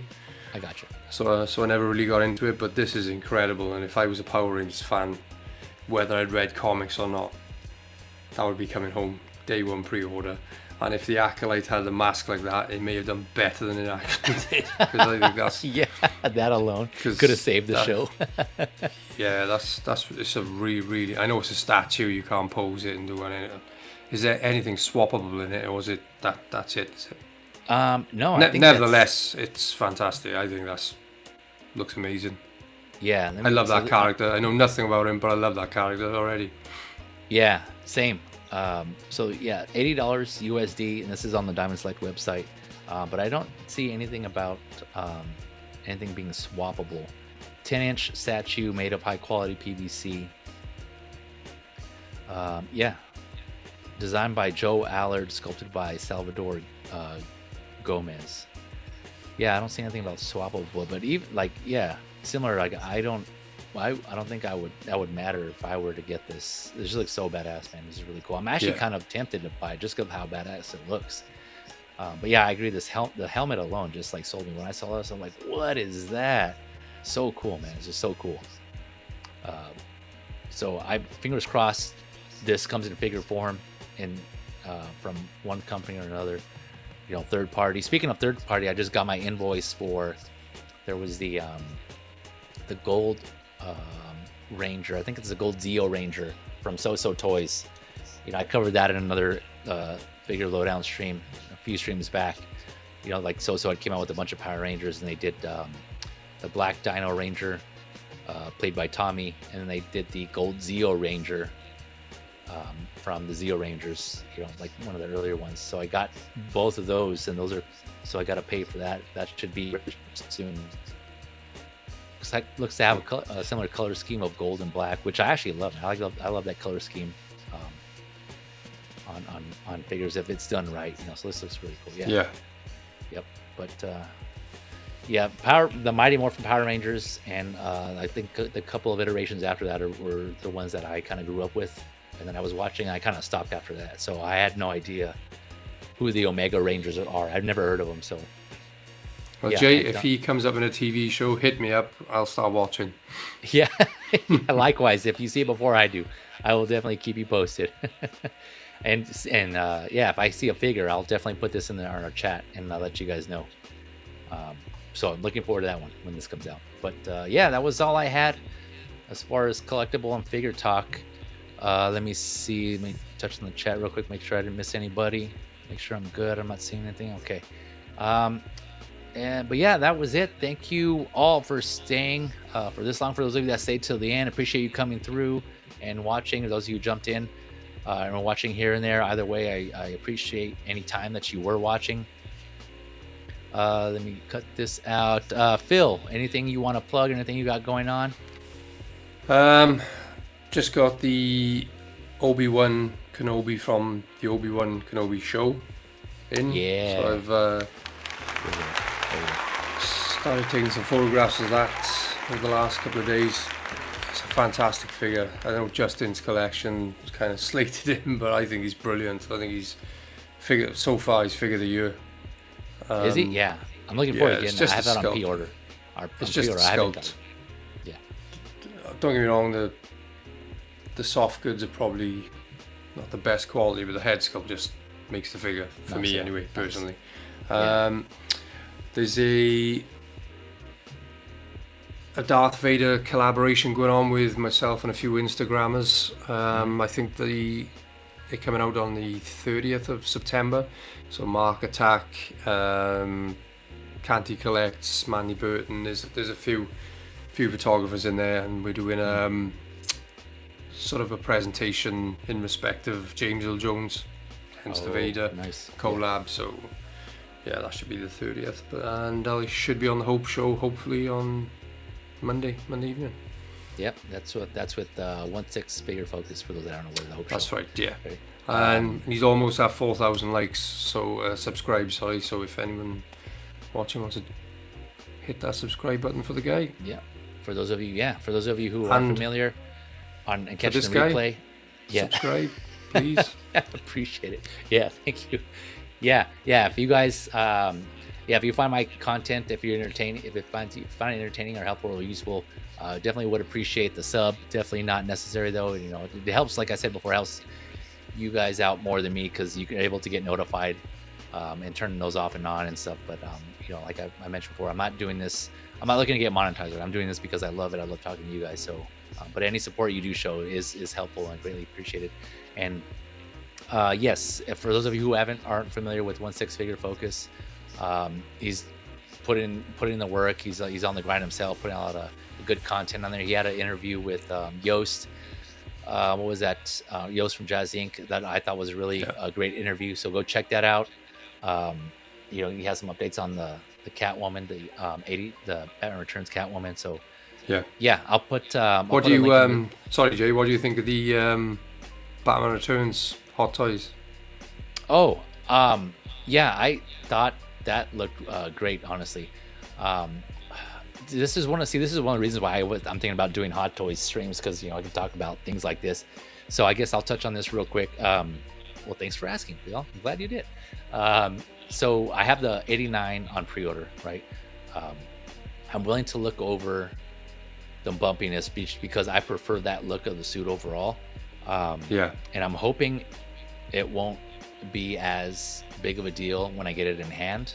But I don't want to just quote unquote tap dance or give up on it right now without seeing it in person first. You know, I've seen the photos and the videos, but you know, I'm willing to take the gamble, wait till I get it in hand, just because that's my Batman.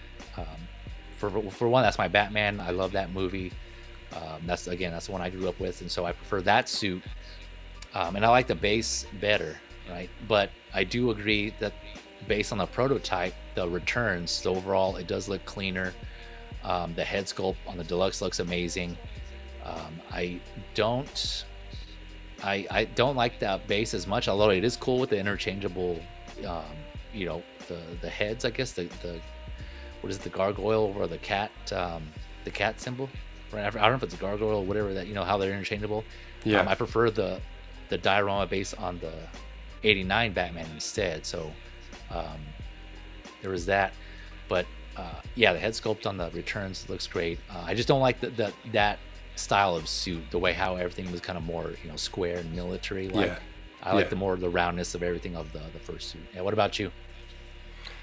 I actually prefer the returns. Do you? Okay. Yeah, no, a lot of people. Yeah, I do like. I do like the designer's suit. I don't know what it is. I don't know. I just prefer the returns for some reason. Yeah. I preferred 89. The movie. I preferred the movie 89. I see. I prefer the suit from Returns, but. Yeah. No. Yeah. I get you. That's totally fair. I can see that too. Yeah. I know some people like that style. Right. It's just again, kind of goes back to preference, right? And they're both good. Yeah. Of course it does. It's not bad. It's always subjective.